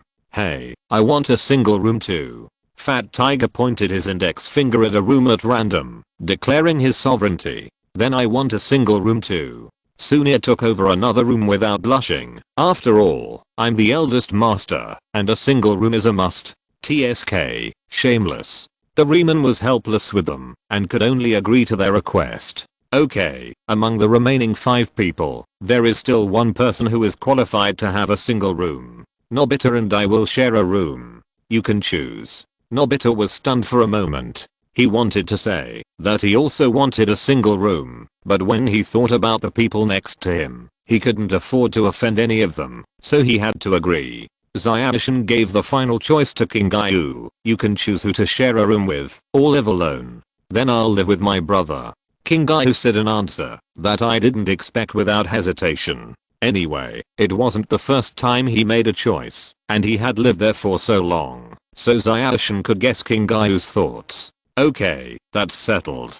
Nobita and Doraemon picked a room. We'll rest in this room. Then he pressed the touchscreen next to the room with his hand, and the identity information was automatically logged in. Only his fingerprint could open the door. Everyone remember to log in at the door, otherwise you may be harassed by perverts at night. While talking, they also intentionally or unintentionally glanced at Nobita, Fat Tiger and Sunia. These guys were the most suspicious. Why are you looking at me? They seem to be insulted. Are we that kind of people? What about the trust of your companions? Shizuka shook her head gently. Although they were companions, they had to avoid suspicion. And sometimes there would always be something unexpected. It would be better to be safe. After the information was logged in, everyone came to the outside of the hotel again and began to arrange the items needed for underwater grilling. Doraemon shouted to the inside, everyone come out, it's not suitable for grilling fish inside, it may cause a fire,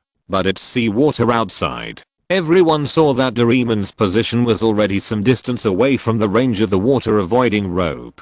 How could you make a fire in the sea for a barbecue? This is a common sense question. Everyone knows it. Hey, your thinking is still too fixed.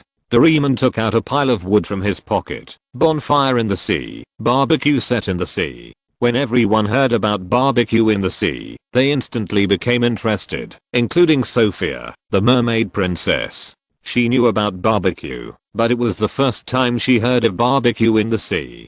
Could this be something the legendary sea god can do? Don't stand there, come and help. Doraemon stretched out his hand to call the people inside. There are a lot of things in the set. The people inside came to their senses and hurriedly ran into the sea to help Doraemon set up the barbecue supplies. Fat Tiger and Sunia, you guys make the bonfire into a cone shape. He handed the firewood to Fat Tiger and Sunia and said worriedly, remember to pile it higher in the middle so that the fire will burn brightly. Then Doraemon took out some props, special oil for underwater barbecue. This is the most important thing for barbecue. When you wait for Yu and Daisy to come back, cover all the fish with special oil so that the grilled food will not be the same as boiled. Shizuka and Sophia took the initiative to stop this matter, put the oil and other special underwater seasonings in a row, and waited for Daisy to come back. Then Doraemon took out a bunch of ironware, special iron rack and grill net for underwater barbecue. These things can perfectly transfer the heat of the underwater bonfire to the food, and there will not be the embarrassing situation where only the seawater is boiling at 100 degrees.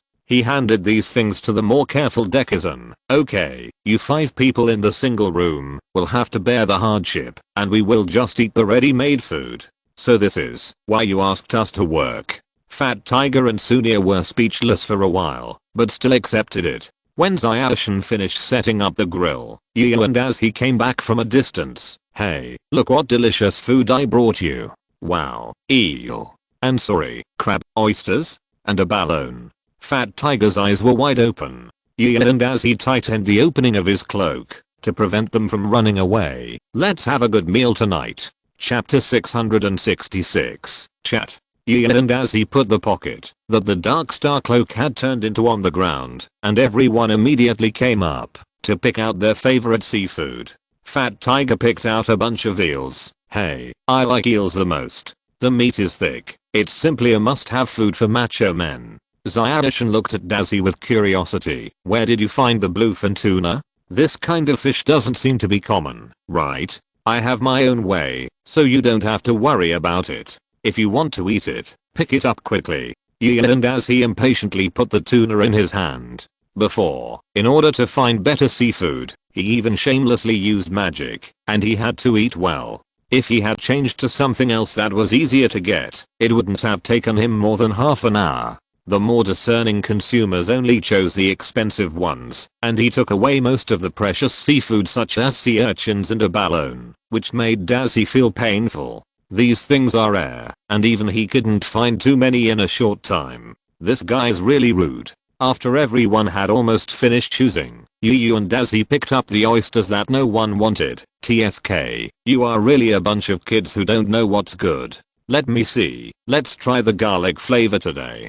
He walked towards Doraemon, intending to ask him for some garlic to make garlic paste. "What? Why do you want garlic?" Doraemon looked at Yu and Dazzy in disbelief. What did he want such a strange seasoning for? That's right, it's so hard to eat some barbecue. Why eat something that makes you feel sick? It's better to eat some sorry. Nobita chimed in from the side. He hated garlic. Not only was it very strong, but it was also very unpalatable. "TSK, you don't know what's good." Yu and Dazzy looked at Doraemon. "Just tell me, do you have any way to get garlic here?" "Yes, the plant modification agent here does have garlic." The blue fat man handed him a needle filled with medicine with a puzzled look. Dazzy randomly found a plant on the seabed in a dry area, injected the plant modification agent into its body, and quietly waited for its changes. A few minutes later, Yu and Dazzy hung a bunch of garlic around his neck. "Not bad. This garlic is of good quality and has a strong taste." Then he took out the iron pan and other seasonings from his cloak space and began to make garlic paste in a dry place. "Wait a minute." Doraemon suddenly called him. "Use this oil, otherwise you can't bring the dishes you cook to the sea."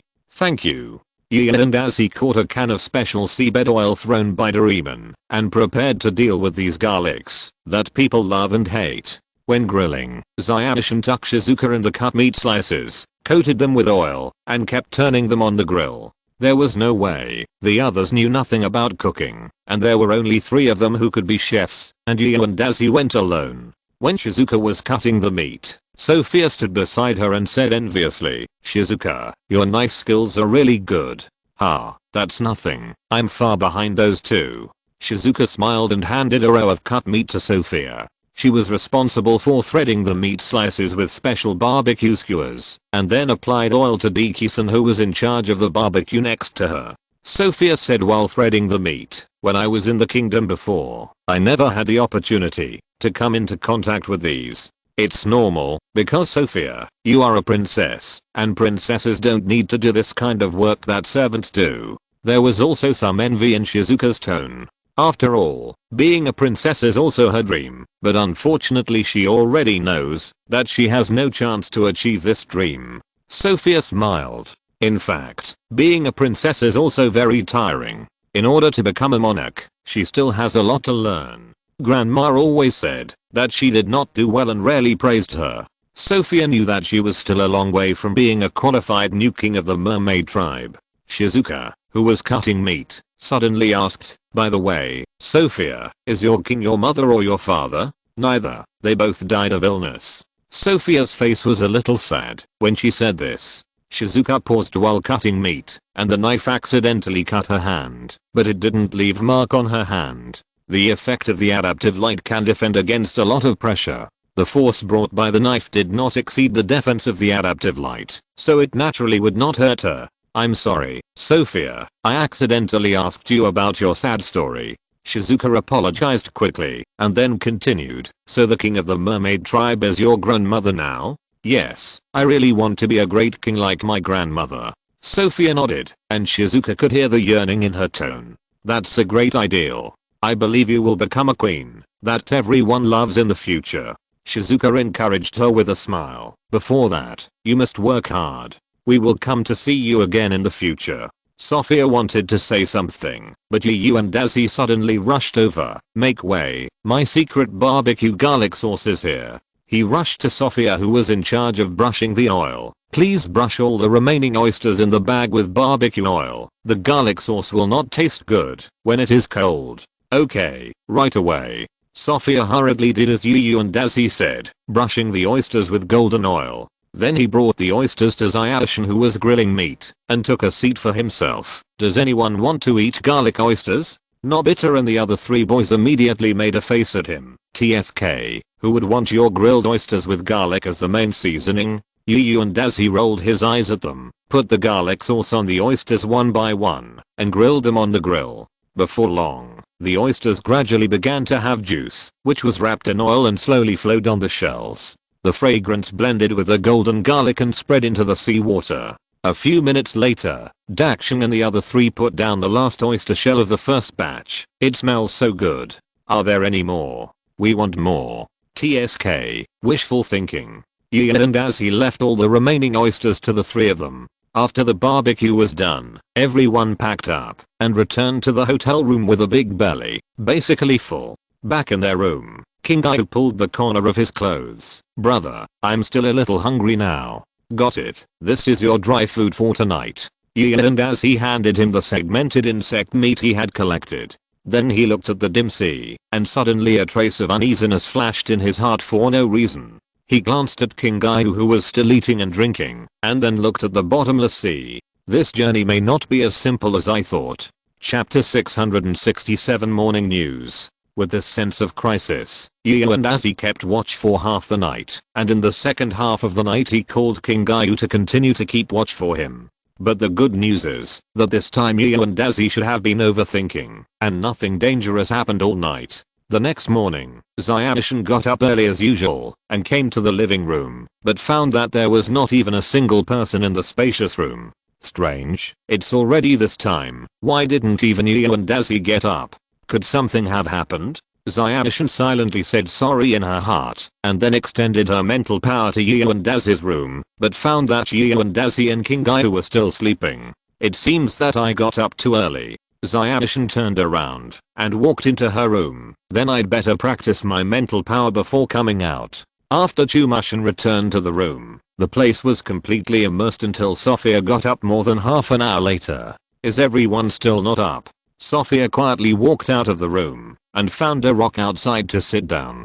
Sophia gently took off the crown. I wonder if my grandma knows the secrets of these ancient Blue Mercury characters? The ancient Blue Mercury characters are the privilege of the royal family. In the entire race, only her grandma and the doctor who was granted special research may have access to this thing. What are you looking at? The voice next to her startled her. She turned around and met Shizuka's eyes. Sophia was relieved immediately. It turned out to be you. I thought someone wanted to steal this thing. Just a joke. Please don't mind.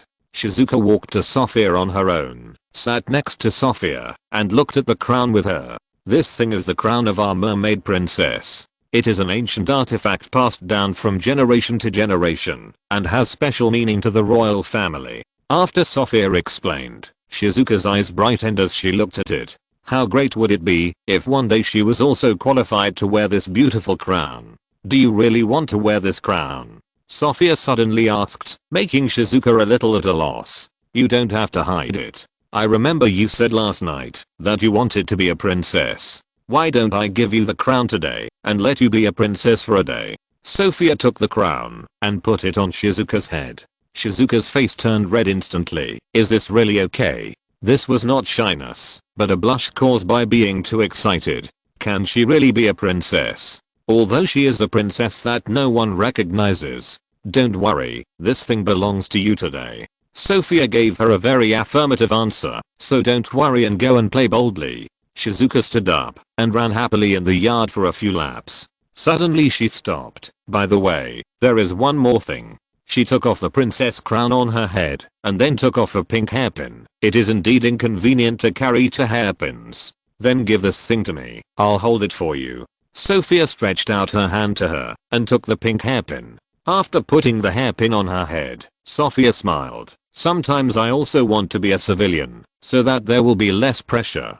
Shizuka suddenly held her hand and told her seriously, no, because your country still needs you. Sophia's smile gradually disappeared. It was the first time in such a long time that someone told her that the country needed her. In her image, her grandmother had always made the country stable and the people rich, and she had no room to play at all. Now suddenly someone told her that the country needed her, and this sentence had a great impact on her.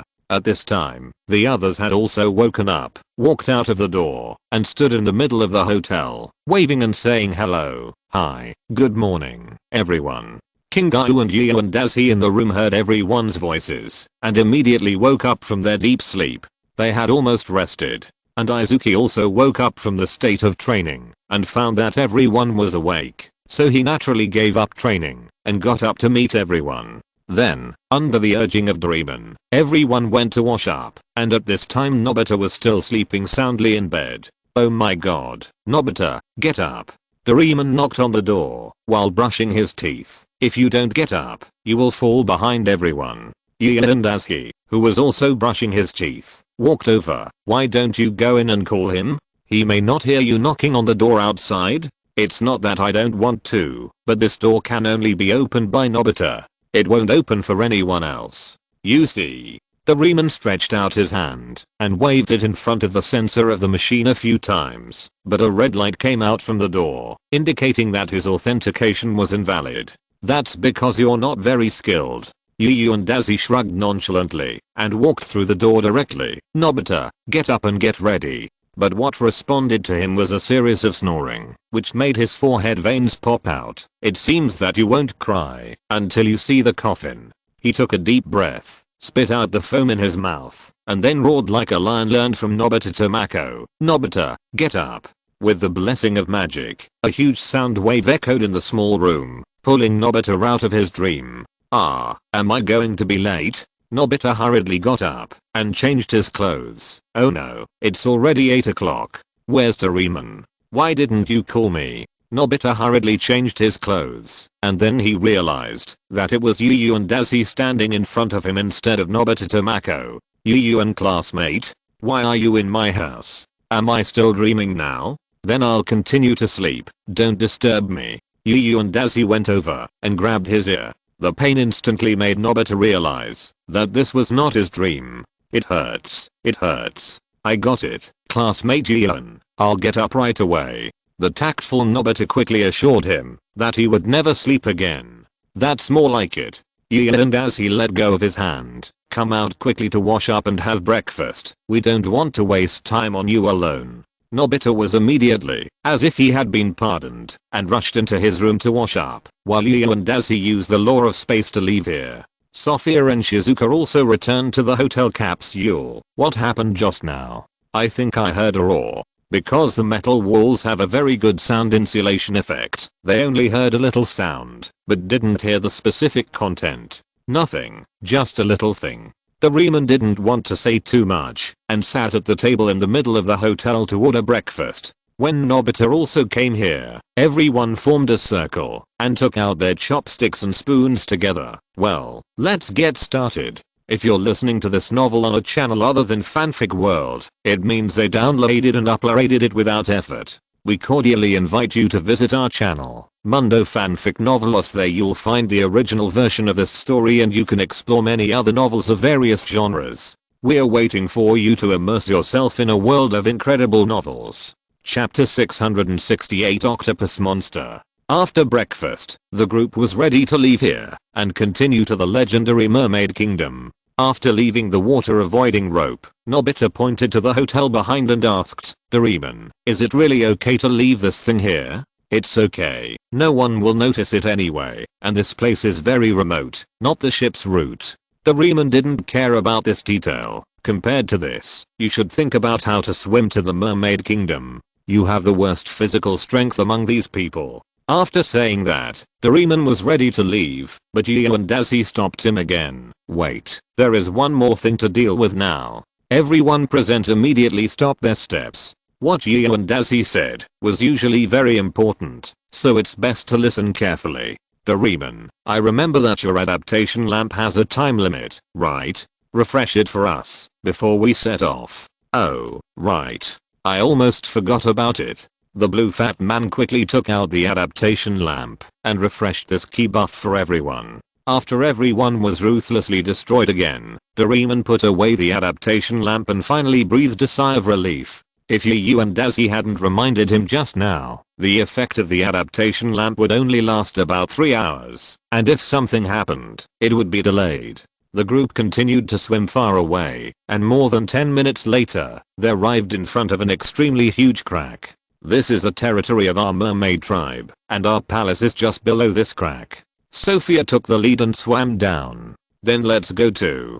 The 8 people behind her also swung their tails and followed Sophia. Fat Tiger followed behind Sunia, stretched out his hand and quietly grabbed Sunia's tail fin, making him unable to move forward for a while. What's going on? Sunia turned around and saw Fat Tiger's prank and said helplessly, Fat Tiger, don't play such childish games, okay? Fat Tiger immediately let go of his hand, and Sunia, who was still waving his tail fin, rushed out at once. Yu and Daisy saw this scene and suddenly thought, it's just like stepping on the accelerator without releasing the handbrake, and then releasing it all at once. Nobita looked at the surrounding environment. Even after diving for dozens of meters, it was still as bright as on land. Hey Doraemon, Nobita poked the blue fat man with his hand. Why didn't we feel the surrounding environment getting darker after we dived? No, in fact, the surrounding environment is still gradually getting darker. It's just because of the adaptation light that we don't see any changes. Doraemon pointed to the sky and said, the effect of the adaptation light will only affect vision due to changes in the celestial phenomena, not due to changes in the environment. Then this is really a convenient prop. Nobita, who was no longer confused, smiled and began to chase the people in front. Yu and Daisy was swimming and suddenly felt that he seemed to be spied on, so he released his mental power to search. Not long after, he really found something suspicious. Is it the reconnaissance aircraft of the strange fish tribe? It's better to have a broken machine. As soon as the voice fell, the reconnaissance robot seemed to be twisted by external forces and was squeezed into a spiral metal object. Then Daisy found Dekisugi. Junfei, come with me to destroy all the suspicious objects nearby. Suspicious objects? Got it. Zyadishan and Yu and Daisy released their mental power together and began to search for targets within a radius of 5 kilometers. Not long after, they found 13 reconnaissance machines, all of which were twisted into a dough twist by their mental power. In the warship of the strange fish tribe in the distance, those people finally found something wrong. Report to the captain. All the scouts were destroyed by the enemy. What? Who destroyed our reconnaissance robots? The captain couldn't sit still. Why did there be trouble again at this time? If the leader blamed him at that time, then the responsibility would be his. At the least, he would be dismissed from his post, and at the worst, he would die on the spot. Okay, I'll check it right away. The surveillance personnel immediately checked the video recorder and then reported. Report to the captain. None of the 13 reconnaissance planes captured any suspicious personnel. But the first destroyed camera suspected to have captured the princess in the last few seconds. Do you want to come and see? What? Why didn't you say it earlier? The captain jumped down from the high platform and pulled him away, standing in front of the screen to watch the videotape. When he saw the princess crown on Shizuka's head, he was so excited that he was at a loss. Great. God bless my fish tribe. Everyone listen. Now continue to deploy a new batch of surveillance robots and invite this princess to our battleship as a guest. Understood. All the fish tribe members entered into a tense operation, and a large number of reconnaissance robots were deployed again, and began to rush to the previous position. More than half an hour passed, and Nobita was shaky at the bottom of the sea. He looked like he had kidney deficiency, and could no longer stand steadily. After a while, Nobita finally fell to the ground. I can't do it anymore. How about we take a break now? Seeing Nobita like this, everyone sighed again. Nobita's physical strength was really the worst they had ever seen in their lives. Now swimming is only a little more tiring than walking, which means that Nobita can't even walk for more than an hour. It's really helpless. Nobita, you are so shameless. Sunia leaned against Nobita and said, can you bear to let so many people stop just to wait for you? But I'm really tired. Nobita's eyes turned into a cross again, and it can be seen that his physical strength bar has reached the bottom again. Sunia had to think of a way to motivate him. Nobita, if you stay here, you might meet an octopus monster. Originally, it was thought that Nobita would be scared and leave with everyone, but he saw through Sunia's trick. Don't joke. Octopus monsters and the like only exist in fairy tales, okay? How can there be such a scary thing in reality? Just when he exposed Sunia's lie, he saw Sunia pointing behind him. His whole body was still twitching, and he looked frightened. Seeing that he was not in a good state, Fat Tiger swam over quickly. What's wrong, Sunia? Is there a monster behind Nobita? When he swam to Sunia and looked behind Nobita, his expression was exactly the same as Sunia. Help, there is really a monster here. And as he swam over quickly and smiled helplessly, Sunia, your mouth not only looks like a crow, but also has the attributes of a crow. Standing behind them at this time was indeed an octopus monster, and it was a blue-ringed octopus that was strengthened and highly poisonous. Now everyone was not calm. Everyone had heard about the toxicity of this thing, so it was better to avoid fighting with it as much as possible. Chapter 669. Conflicts intensify.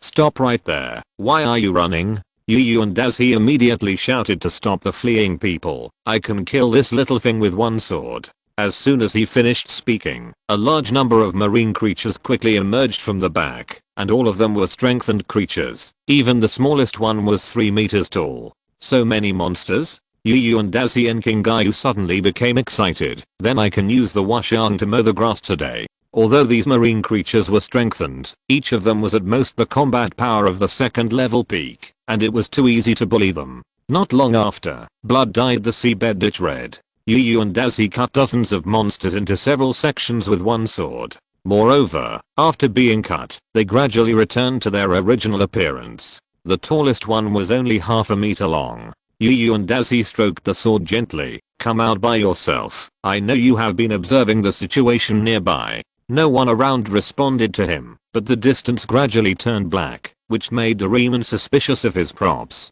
It was daytime after all. How could he see such a strong black on the seabed? This is not in line with the effect of the adaptive light. Wait. Doraemon suddenly thought, maybe this time it's not the adaptive light, but this sea area is dyed black by some force majeure again. After Doraemon said this, Izuku began to think, who is so reckless to pollute the ocean? If it's just for the mermaids, it seems that it's not worth the loss, and humans now don't have this kind of technology. In this case, it should be from aliens. If it's aliens, Sophia said before that her hometown was polluted by people. Thinking of this, all the clues were connected by him. These people were the culprits who polluted Sophia's hometown before. Izuku looked at the battleships slowly approaching in front of him, and his eyes became sharp. These things that pollute the environment really shouldn't come here. Before, he was so reluctant when his good friend wanted to cut down a tree for his own selfishness, and he would naturally have no mercy on those who polluted the entire ocean. And as he looked at the approaching battleship, and the source of darkness that had been silent for a long time in his cloak suddenly made a voice of desire. And as he ignored these changes for the time being, but aimed directly at the warship in front, and then swung his sword with all his strength. The black sword light crossed the entire strange fish warship, dividing it from top to bottom into 2 parts, revealing the confused people inside. Damn, who do you think you are? And as he held his sword with an unhappy look on his face. Do you still have to swim slowly like an uncle? The captain swam out of the warship in embarrassment. Didn't you ask me to come out and negotiate? Why did you suddenly take action? Sorry, I don't understand. Yu and Daisy rushed in without saying a word and chopped off all the strange fish tribe inside. He could communicate with his mental power, so he naturally understood the other party's words, but he said that he didn't want to talk. In this case, he would rather take action than talk, and intensifying the conflict in advance is also one of his purposes. The sooner they start fighting, the sooner the mermaid sword will fall into his hands. After all, he has been in a bad mood since last night, as if something terrible is approaching. However, considering that these were humanoid creatures after all, he specially cast ice magic on his sword blade, extremely cold heart, making the temperature reach an extremely low level. The wounds cut by the dark blade were extremely smooth, and the wounds were frozen, so they looked no different from when they were alive. Okay, these annoying things have been dealt with. Let's continue to the Palace of the Mermaids. Well, I have to bring people here to check the situation. Sophia also planned to go back quickly, and the problem this time seemed to be quite big. Those strange creatures were hostile to them, and most importantly, they were very similar to the enemies recorded in their history. Hurry up, search for the princess's location. A child's voice came from a distance. The princess has been missing for 2 whole days. In the past, the princess disappeared for at most half a day, and now she has been away for so long. Something must have happened outside. If she is found by humans, then things will be even more troublesome, and it will have an impact on the entire mermaid tribe. It's Harry. Sophia suddenly became excited. Great, little Harry has found this place. I'll go call him now. Sophia went to meet them, but Shizuka felt uneasy. I always feel that something might happen later. Seeing that she was a little uneasy, Yu and Daisy walked over and patted her on the shoulder. It's okay, no matter what happens, we are still here. Dekisugi and Kingayu next to them also stood up and said that they and Yu and Daisy were always on the same front. Shizuka looked at the 3 of them and felt much more at ease in an instant. Well, thank you. But if a fight breaks out, please don't hurt anyone's life. At this point, Zyadishan and Shizuka looked at Yu and Daisy with some worry. Now the person they are most worried about is him. Yu and Daisy was stunned for a moment, then slapped Kingayu on the head. Did you hear me? Don't let anyone get killed later. What does this have to do with me this time? It's obvious that the person they just talked about is you. And you were more brutal than me just now. Kingayu covered her head and looked at Yu and Daisy unconvinced. Just as they were chatting, a small golden durian head appeared in front of them. Is this the place, princess? Yes, little Harry, you quickly take samples of these black substances, and then take the spacecraft and the people inside back to the doctor for a search. The little Harry, who looked like a pufferfish, immediately ordered his soldiers to work, and completed the princess's work in a few minutes. Okay, escort the princess back to the palace. Harry waved his hand to signal the guards to take the princess back first to avoid any more trouble. When Nobita and the others saw the princess being taken away by the guards, they followed the princess and prepared to enter the mermaid palace with her as royal guests. Unexpectedly, Harry suddenly stopped them and said, "Stop right there, you kidnappers. You still want to follow our princess? What do you mean? What kidnappers?" Nobita saw that he was wronged and immediately went up to him to argue with him unconvinced. Harry was too lazy to talk nonsense with them.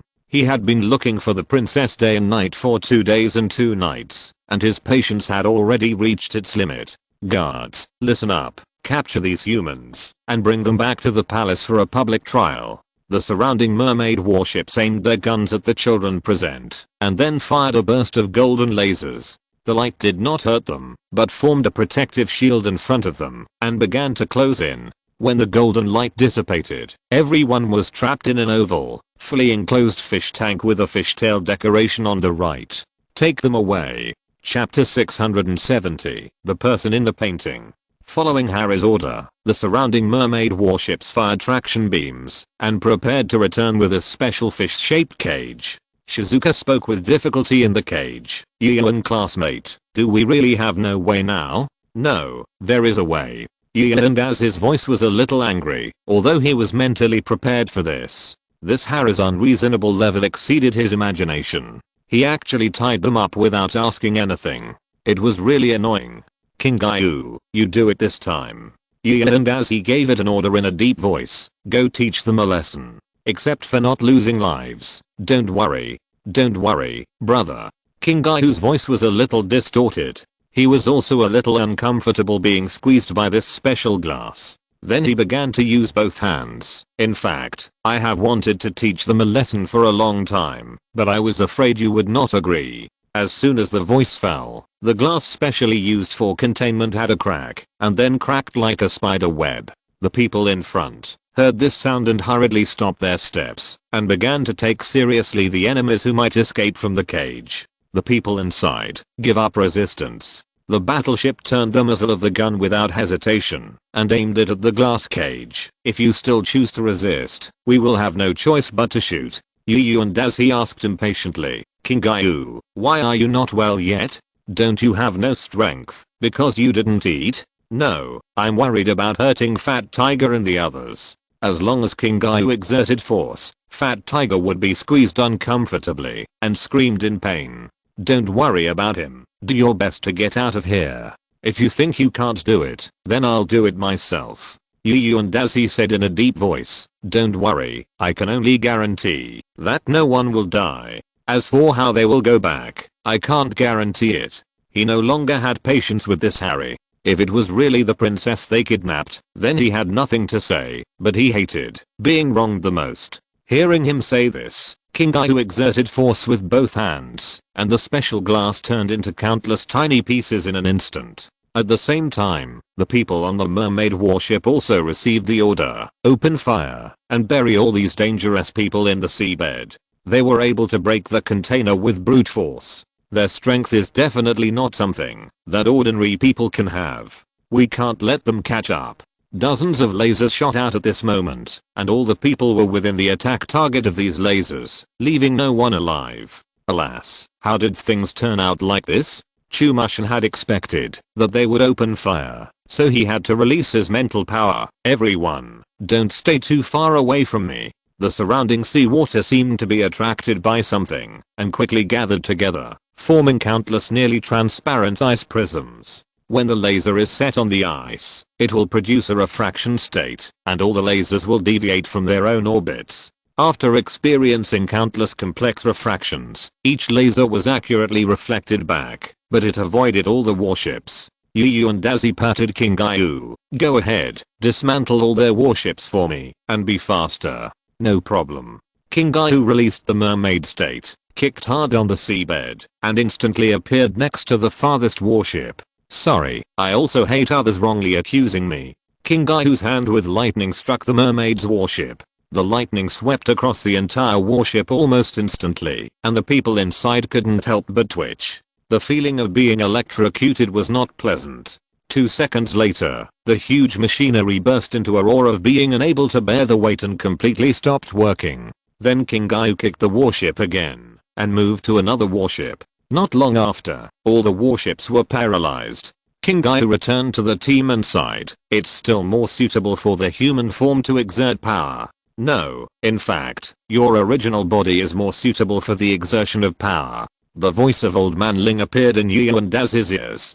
Damn it. Harry looked at these people, and his eyes were about to burst into flames. One person actually destroyed 10 warships. All soldiers, listen up. Kill these humans. If they enter the Mermaid Kingdom, the consequences will be disastrous. Harry took out a spear from nowhere, and rushed towards these humans, for the glory of the mermaids. The other soldiers followed suit, and rushed towards these people with a spirit of fearlessness, just to let the communication officer go back and report. For the glory of the mermaids? And as he suddenly appeared in front of Harry and slapped him directly, I'm also for the glory of the god of the north. Harry was knocked down to the rock next to him without any resistance. Shizuka covered her eyes with reluctance, not wanting to see the next scene. However, Harry did not hit the rock, and became a bloody mess as everyone expected, but directly merged with the stone. Harry's body was merged into the rock by a magical force, leaving a lifelike portrait of Harry on it. And as he clapped his hands, don't worry, I will record all your most heroic side. King Gaiu, bring me some paper. King Gaiu took out a stack of white paper from his cloak, used his magic power, to protect them from the erosion of the seawater, and put it in Daz's hand. Seeing that Yu and Dazi had no intention of killing anyone, Chumashin did not intend to do it either. After all, he did not have a good impression of this unreasonable group.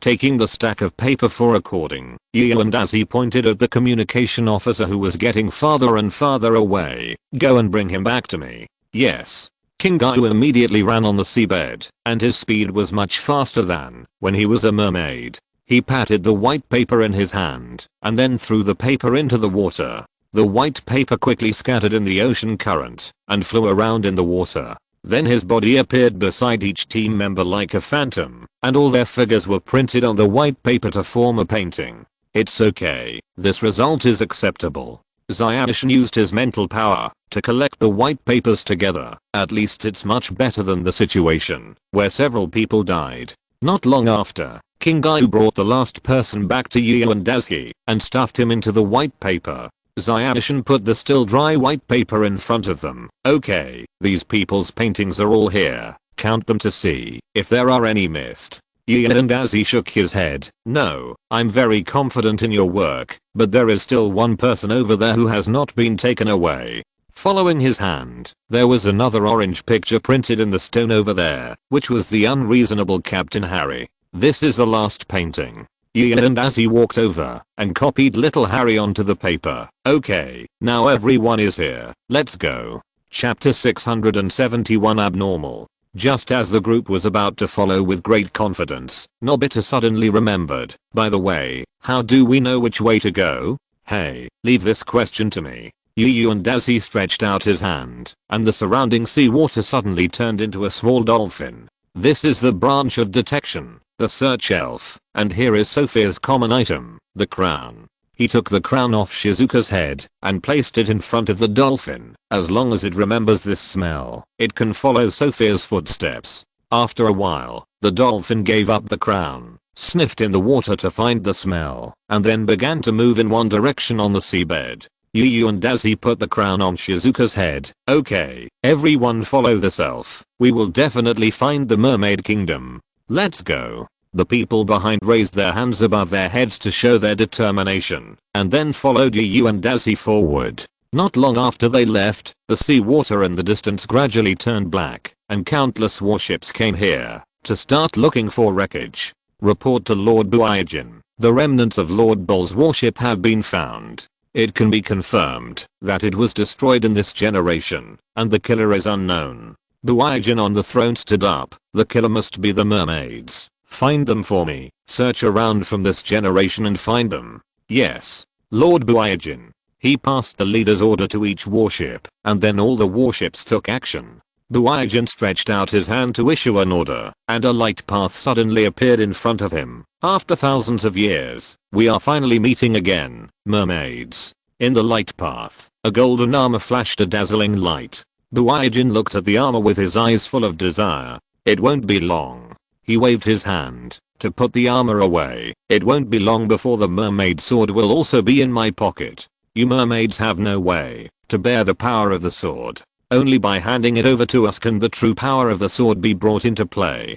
The darkness around the warship became deeper, and the movement of the source of darkness in the space of the Yu and Dazi cloak became more obvious. It is craving for the power of darkness, and these warships are the summoners of darkness. It is eager to devour these foods. "Hey, it's actually here. Everyone present recognize the ruins. Isn't this the scene in Xiaofu's photo?" "That's right. The damaged rock walls and broken white stone pillars are exactly the same as the ruins in Xiaofu's cousin's photo." "Oh my god, so my cousin missed a century of discovery?" Xiaofu smiled strangely. "It's a pity that I can't tell him about this in the future." Yu and Dazi, who was at the front, smiled. "Okay, let's go in quickly now, don't let them wait too long." The people behind nodded and agreed. "In addition, we have to return little Harry and the others to the merman tribe."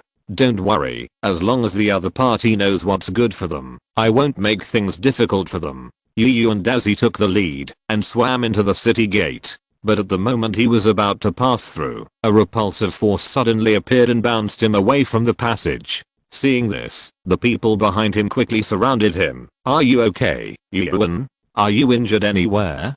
Don't worry, I'm fine. And as he gently pushed away the people who were approaching and covered his bleeding nose with his hand. It seems that we thought this place was too simple. If someone else goes up, they may be hurt by the barrier just now. Xiaoshan nodded, but this also shows that the road we took is correct. This is indeed the territory of the mermaids. Although he said so, Xiaofu was still dejected, but we can't even get in. What's the point of coming here? No, maybe I can find a way to get in. Shizuka, who had been silent at the back, suddenly stood up and looked at the stone door firmly. I'm wearing the princess's crown on my head now. I don't think the barrier protecting the kingdom will refuse the wearer of the crown to enter. Hearing Shizuka say this, everyone's hearts ignited with hope, and Yu and Dazi temporarily gave up the idea of opening a hole in the protective cover. Shizuka passed by everyone and reached out to grab Nobita and Izuki. Let's pull together so it can't reject us. Okay. The rest of the people held hands as they were told, and the group formed a straight line, with Shizuka in the center of the line. Then everyone moved forward slowly in a V-shape, and when they approached the stone gate, the barrier appeared again. Shizuka lowered her head and let the gem on her head touch the protective barrier first, so as not to be rejected by it, because of her identity. Sure enough, the moment the red gem touched the barrier, the sky blue barrier turned into fragments, and flew away like a bubble pierced by a needle. The stone door behind the bubble also opened automatically at this moment, and there was no longer any obstacle on everyone's journey forward. It seems that Shizuka's idea is right. Nobita behind him sighed. Fortunately, Sophia had the foresight to leave the crown to Shizuka. Speaking of which, I have to thank Yuan for this matter. Shizuka in front suddenly pushed the credit to him. If it weren't for the barbecue party proposed by Yuan, we wouldn't have had the chance to get to know each other, and maybe she wouldn't have left the props to me. Shizuka said while sighing. Sometimes, some seemingly insignificant little things can really change a lot of the future. After everyone entered the mermaid kingdom, they were still at the bottom of the sea, but there were some cliff-like stone walls in front. Xiaofu looked at the surrounding scenery and thought, strange, why is there no change after entering the mermaid kingdom? Fat Tiger also agreed. Is this so-called kingdom such a desolate scene? It's too unscientific, isn't it? Yes, and it's been so long since we came in, let alone guards. There's not even a mermaid. Isn't it too strange? Listening to everyone's miscellaneous discussions, Izuku finally couldn't help reminding them, you haven't found anything unusual yet? Look up. After hearing what Xiaoshan said, everyone looked up quickly, and then they found that they were so close to the sea level. This is impossible. Xiaofu exclaimed in disbelief. This is 800 meters below the surface of the Caspian Sea. By the way, a question suddenly occurred to me just now. How did your cousin dive to a depth of 800 meters? And as he suddenly turned around and looked at Xiaofu, the depth here should not be a place that normal people can reach, right? This. Xiaofu was speechless for a moment, and everyone who noticed the abnormality was getting closer and closer to him. Chapter 672. Let's play a game. Okay, I'm done with that. That photo was actually taken by an American submarine, not my cousin. Hey, don't hit me in the face. Before he finished speaking, Fat Tiger and Nobita punched and kicked him. How dare you lie to us, kid? Are you tired of living? The other boys present said that they were not interested in bullying him, so they just stood by and watched. After they had a good time beating him, the two threw Sunia aside. HMPH, we'll let you go this time. Don't think about lying again. Now that we are done, let's go up there and take a look. And as he said as he took the lead and swam upwards. Soon he saw the sky. After surfacing, everyone was stunned. Is this really 800 meters below the sea? Why do I feel like I'm on land? Juxi and Chumushin also nodded frequently. Yes, and there's actually a sun in here. It's simply unreasonable. The sun in the sky radiates endless brilliance, and the scorching sun seems to tell them that you are on land. Okay, let's not waste time here. Yu and Dazi suddenly flew up. We still have to return this guy Harry. That's right, let's go together. Xiaoshan expressed his agreement, and then used his mental power to grab everyone present and fly into the sky together. Yu and as he was in the front, because Zayanshin's mental power was used to entrust others, so only he was there to detect the nearby terrain. Not long after, he found the area where the mermaid queen was. We found the destination. Zayanshin, follow me. Then he took the lead and flew towards one of the more magnificent buildings, and Izukashin followed behind him. Their figures flew across the sky, and the mermaid residents below looked up at the sky. Can someone actually fly in the sky? Look, there are people swimming in the sky. The residents below pointed at several people in the sky and said, is this the latest technology in the mermaid palace? Another resident agreed, I don't know. The palace has been researching new technologies recently. Maybe it is. Yu and as he and his men landed at the gate of the palace. The guards below picked up spears. Who are you? We don't have people like you here. They solved their mermaid form. We are from the outside world. This suit fits us quite well. The two guards became even more panicked in an instant. Are they invaders from the outside world? Protect the royal family and kill them on the spot. Facing the charging guards, Yu and as he looked at King Gaio next to him. Do you remember how many people I beat into the paper just now? Remember, a total of 42 people. King Gaio answered this seemingly unreasonable question without any hesitation. Seeing that he had answered, he rubbed his hair with his hand. You are a good kid. You can even remember such a thing. Then Yu and as he slowly walked forward. In this case, I will add 12 more people to make a deck of playing cards. It's just right to let Harry and the communication officer be the joker, and we can also have a fierce poker battle with the other royal family. Another stack of white paper suddenly appeared in the air. Yu and as he took one in each hand and sealed all the guards into the paper with his dimensionality reduction attack. Then Yu and as he took out all the paper and used the shrinking technique to turn the white paper of his height into a palm-sized paper. Then the magic light flashed on his hand. Next is the most important thing about a deck of playing cards, which is to have a certain toughness and hardness. Then the magic code was printed on the playing cards as patterns. After entering the 4th level, it will be easy to use low-level magic patterns. He divided the pile of playing cards into 2 parts with his hands, pulled the cards in a snake-like manner in the air, and nodded with satisfaction. Okay, the toughness and size meet the requirements of playing cards. Then he suddenly combed his hair back. Let's go and gamble. The dark star cloak turned into a black windbreaker behind him as he wished, and a familiar piece of music sounded around him.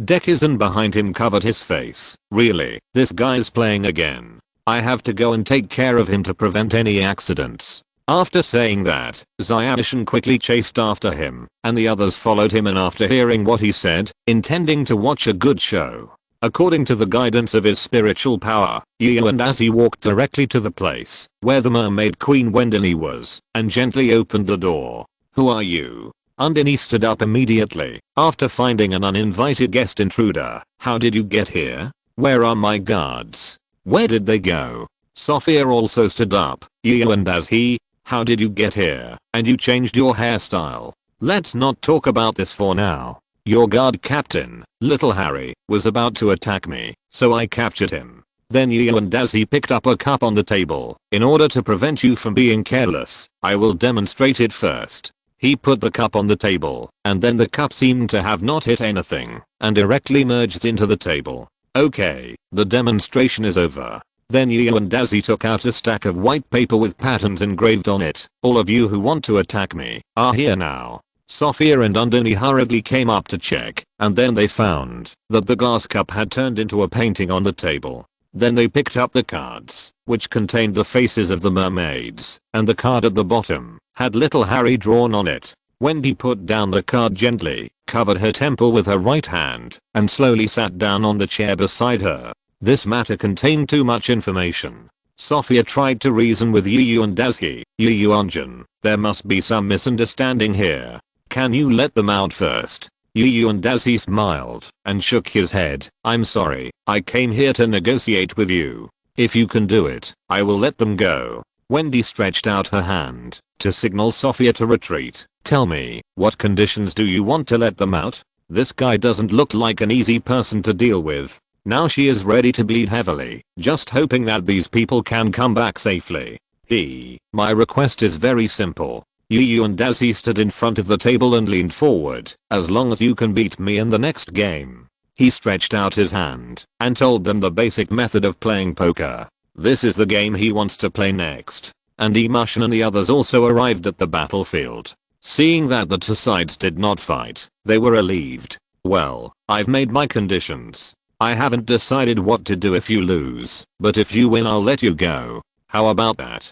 After a moment of silence, Wendy and Sophia made up their minds and sat opposite him. We choose to accept your challenge. Chapter 673 Calculation. The three of them sat down at the round table, facing each other in a triangle, and their auras began to rise without limit. When it was time to deal the cards, in order to reflect his so-called fairness, he placed the cards on the table and pushed them across the table one by one. Wendy was very satisfied with his approach. Not bad. In this way, no one can cheat. Sophia was a little crazy, but I think his shuffling posture is so handsome. But unfortunately I don't have time to learn his skill. No, please forget about it. You don't need to learn this skill at all. Chumushin next to her hurriedly reminded her to prevent her from going astray. When Yu and Daisy picked up his cards, the corners of his mouth rose unconsciously. You two still want to fight me? I have 4 toss and a pair of kings, and you have 3, 4, 5, 6, but no 7. What can you use to fight me?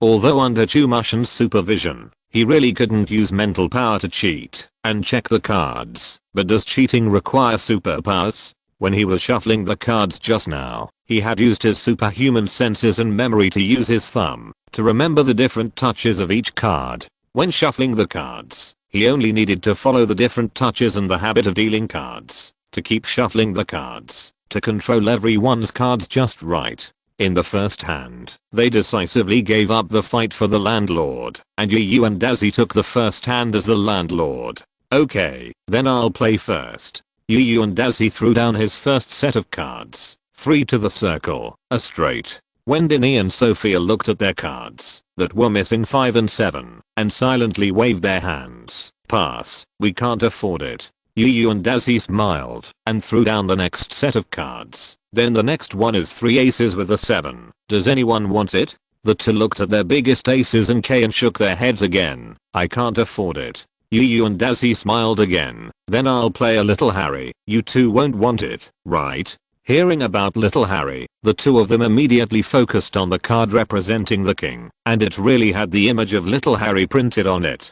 But the difference is that now little Harry's hair has become hard, as if he is about to fight something. Although they really want to save little Harry, they can't do anything about this situation without magic. After watching for a while, they reluctantly retracted their gazes. Since they didn't have bombs in their hands, they could only shake their heads and choose not to play. Oh, the cards are so bad. Yu and Daisy threw out the card representing the little king again. Then I will go alone for a communication officer. Do you two want it? Sophia still had to lower her head and say no, while Wendy looked at him with some confusion. Why are all the good cards in his hands? Did he do something when he shuffled the cards? No, he shuffled the cards in a mess. It doesn't look like he did something. Wendy had already become suspicious, but the initiative was in Yu and Daisy's hands, so she could only choose to give up. In the end, Yu and Daisy threw down 4 toss casually, which ended this one-sided battle. After collecting the cards from both sides, Yu and Daisy mixed the cards together again. I know you may feel strange why your cards are so bad. I tell you, I'm absolutely fair when I shuffle the cards. If you want to take the initiative to shuffle the cards, I don't mind. Yu and Daisy said nonsense seriously. How about it? Will one of you volunteer to shuffle the cards? Sophia hesitated for a while and was still going to raise her hand, but Wendy stopped her. No, we are very confident that you can shuffle the cards. Seeing her so understanding, Yu and Daisy smiled and thought to himself, this mermaid queen is not bad. She makes me feel better. Then let's just deal them better cards this time and have a bomb show so that everyone can finish the bombing quickly and have a good rest. While thinking this, Yu and Daisy replaced everyone's cards with bombs according to the order in which he dealt the cards first. Now they can have a good time. However, according to his prediction, his cards will be weaker than others, so he will return Harry to them as a good mood. After he dealt the cards, Yu and Daisy habitually reached out to take the cards in front of him, but was stopped by Wendy again. Please wait a moment. Wendy stood up, with a gleam of wisdom in her eyes. I think the three of us should choose the cards at random. Yu and Daisy chuckled when he heard this. It turned out that this woman was waiting for him here. Of course, no problem. Yu and Daisy stretched out his hand to signal her to choose at will. You two choose first, and when you two have finished choosing, the remaining pile will be mine. Chumushin next to him suddenly realized, so that's how it is. Just now he was using a trick to trick Yu and Daisy's bad taste. Seeing the confusion in the eyes of the people around him, Chumushin explained, if Yu and Daisy continues to shuffle the cards, then his cards must be the best. And Wendy only needs to grab the cards he shuffled into his own hands, and Wendy can basically declare a sure win. After saying that, Wendy's face really showed a smile. Huh, this guy is exactly the same as I guessed. He actually took advantage of his power and shuffled 3 bombs and a straight into his own deck. This deck of cards is simply cheating. Xiaoshin also used his mental power to see this scene and shook his head repeatedly. It looks like Yu and Daisy is going to fail this time. But Daisy picked up his cards without caring. TSK TSK TSK TSK. The mermaid queen is really smart. She actually thought of this method. Wendy had a smile on her lips. No, it's just to ensure the fairness of the game. Seeing her so happy, Daisy continued, then let the winner of the previous hand start, and call him the landlord. Wendy smiled and shook her head. I won't compete. She had just finished playing the cards in her hand. Now, for her, the landlord's 3 cards were just a burden. After Sophia sorted out her cards one by one, she also shook her head. I won't compete for the landlord either. Okay, then I'll open the cards. He stretched out his hand and spread out the landlord's 3 cards, or 3, a 5, and a circle. Seeing that it was such a small card, Wendy and Sophia were very happy. This time he was really trapped by his own trap. Okay, I'll go first. Yu and Daisy threw out a stack of cards casually. 3, 4, 5, a pair. Bomb. Wendy threw down 4 sharps without hesitation, letting you cheat. Seeing this, Sophia secretly gave her grandmother a thumbs up. As expected of a grandmother, she is really smart. Chapter 674 Early Attack. Yu and Daisy only had 1 bomb in his hand. In this case, he would of course say, I can't afford it.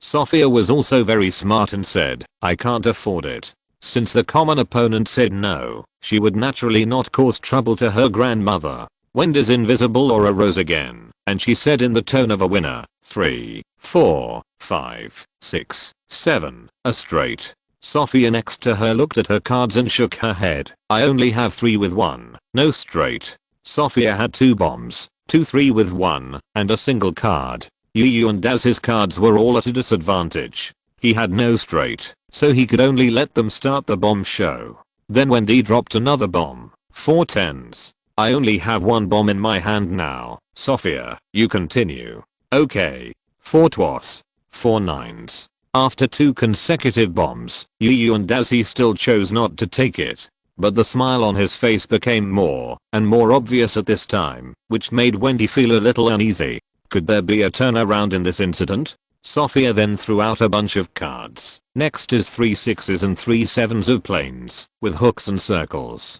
There is only 1 card left. Wendy's anxiety became even worse. If that's the case, if the king pair is not in Sophia's hand, then it can only be in Yu and Daisy's hand. But she looked at the 14 cards in Yu and Daisy's hand and felt relieved. Fortunately, he still has 14 cards. You still have 14 cards left. Can you beat me in 1 second? If you can beat me in 1 second today, I will eat this table on the spot. Wendy was confident of winning and raised her head slightly with a hint of pride in her eyes. Looking at the 4 eights in her hand, she didn't believe it. Today, you can play all 14 cards for me at once. Wait a minute, I want this card. When Sophia threw down the pair, Yu and Daisy finally started his GD counterattack. Finally it's my turn. A pair of kings, for you. When the king bomb came out, the scene instantly became quiet. Only a bomb can be better than a king pair, and none of them had a bomb. After the king bomb, Yu and Daisy deliberately waited for a while before saying, "No one wants it, right?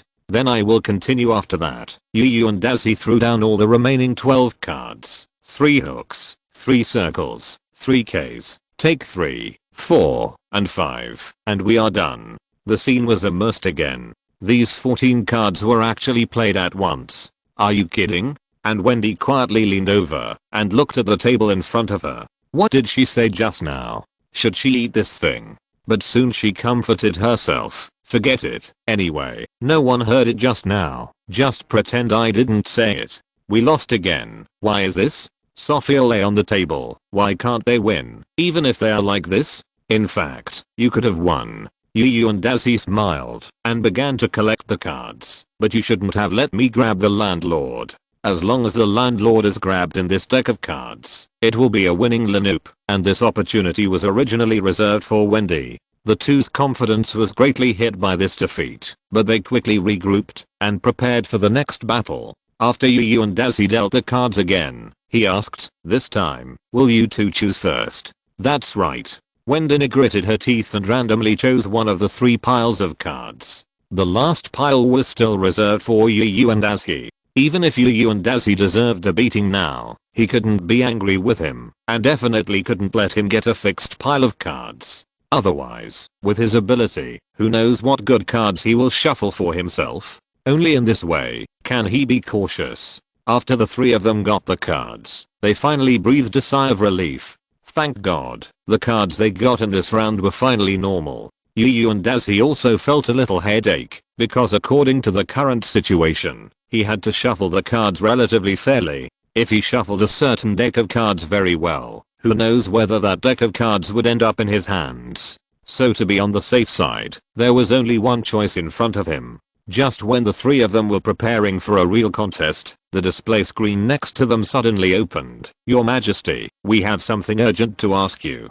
"Don't worry, I haven't solved my problem yet." Wendy rejected the man's application without looking back. Now she was playing poker. No, she was saving the palace guards, so she didn't have time to take care of their urgent matters. After a long while, she finally made up her mind. "It's decided. I want to be the landlord this time." Yu and Daisy, who was familiar with the landlord card, immediately said, "Okay, you have courage. I'll give you the landlord." Wendy happily grabbed the landlord card, and she wouldn't be polite if Yu and Daisy took the initiative to give up. Just as she was about to play her cards, the pufferfish behind her finally couldn't stand it anymore. "Your Highness, please take a look here." The huge sound made Yu and Daisy cover his ears. "It seems that you are really in trouble. Why don't you go back and take a look?" Wendy had to put down her playing cards. "What happened? I'm in trouble here." The pufferfish was too lazy to explain and turned the screen to the surveillance at the door. "You should watch the surveillance video yourself." Outside the door, countless black warships were emitting dark matter. The seabed, which was still bright under the effect of the adaptive light, had gradually been dyed black. "Oh no, it's the strange fish tribe." Wendy immediately turned around and shouted, "Little Harry, notify all soldiers to enter the first level combat readiness state." But at this moment, she suddenly remembered that her captain of the guard team was still sealed by the magician Yu and Daisy. Yu and Daisy put away the playing cards expressionlessly. "Forget it, let's let them go this time. I hope they can have some royal qualities in the future."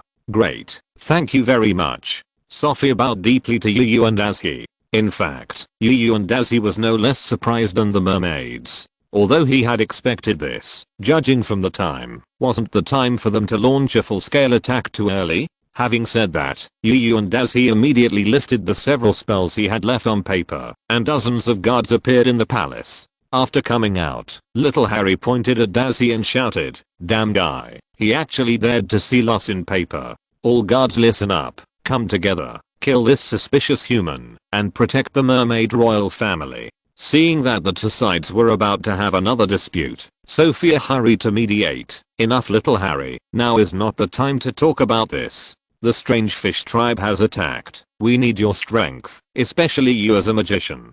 Sophia and Undine looked at Nobita and the others. "Please lend a helping hand and help us get through this difficult time together." Chapter 675, History of the Mermaid Tribe.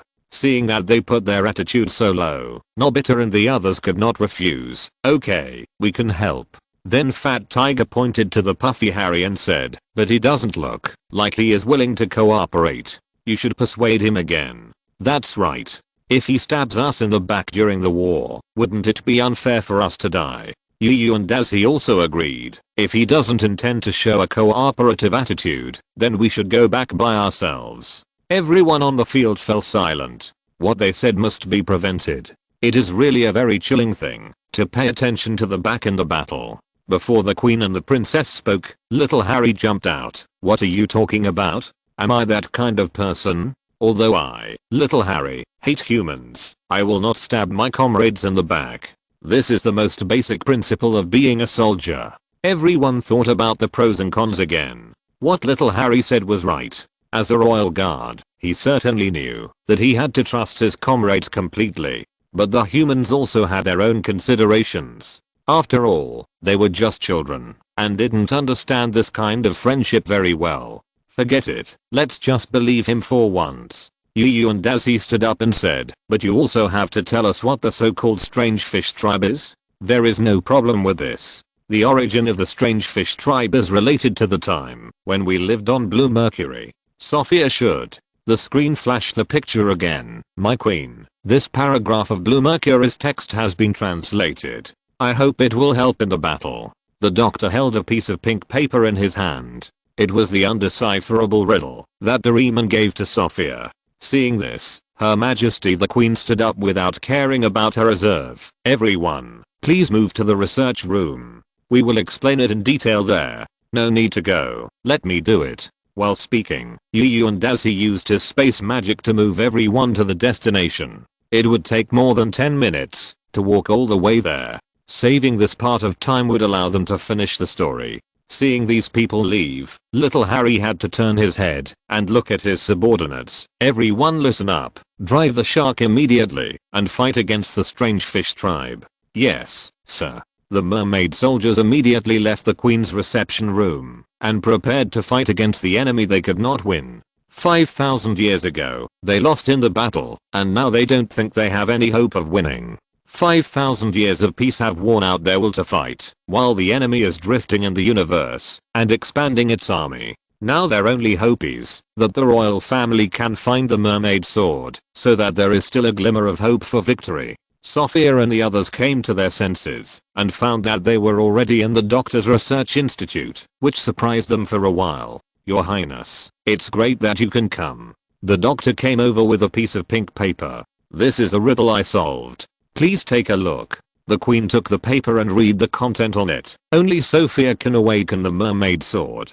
Sophia. Nobita and the others exclaimed. Why is Sophia's name mentioned here? Is she born to be the owner of the holy sword? I also looked up some information about this and found some interesting things. The doctor quickly opened his notebook. The first owner of the mermaid sword in history was also named Sophia, so this statement is likely to refer to her. But that Sophia has died on Blue Mercury. Wendini bluntly stated this cruel fact. If we hadn't failed to retrieve her body, how could we have lost such an important suit of armor? After taking a deep breath, Wendini calmed down and continued. If this riddle is correct, then the person who can awaken the mermaid sword is a current Sophia. Everyone was silent for a while, and Zayashin said, then can you tell us about what happened on Blue Water? Wendini nodded. Of course, no problem. A long time ago, the mermaids and the strange fish lived in peace on Blue Water. But the mermaids are different from the strange fish. Mermaids can understand the words of all marine creatures and command them, and can hear the call of the sea.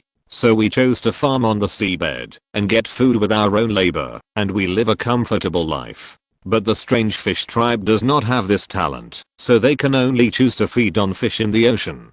But we don't mean to condemn this, because they are doing it for survival, and they have not destroyed the ecological environment of the ocean. But there's the problem. After they had enough food, they were no longer satisfied with their situation. In order to gain larger territories and more resources, they began to secretly study dark matter, which is the source of ocean pollution. Wendini pointed to the black oily liquid in the jar. This is the result of their research, and it has been used in various weapons. Although the substance is very powerful, the side effect is also obvious, that is, the discharged substances will pollute the ocean.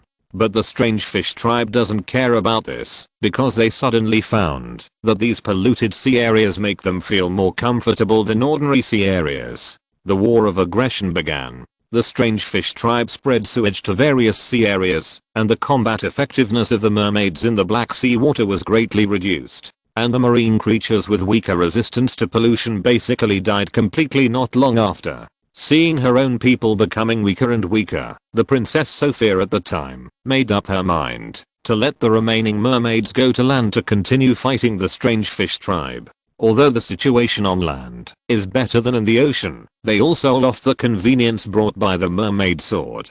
The mermaid sword can only be used in the ocean. After reaching land, without advanced weapons, they will be hunted down by the strange fish tribe. After 2 years of fighting, Princess Sophia died in the battle. The mermaid tribe finally built a spaceship and left Blue Mercury with the mermaid sword.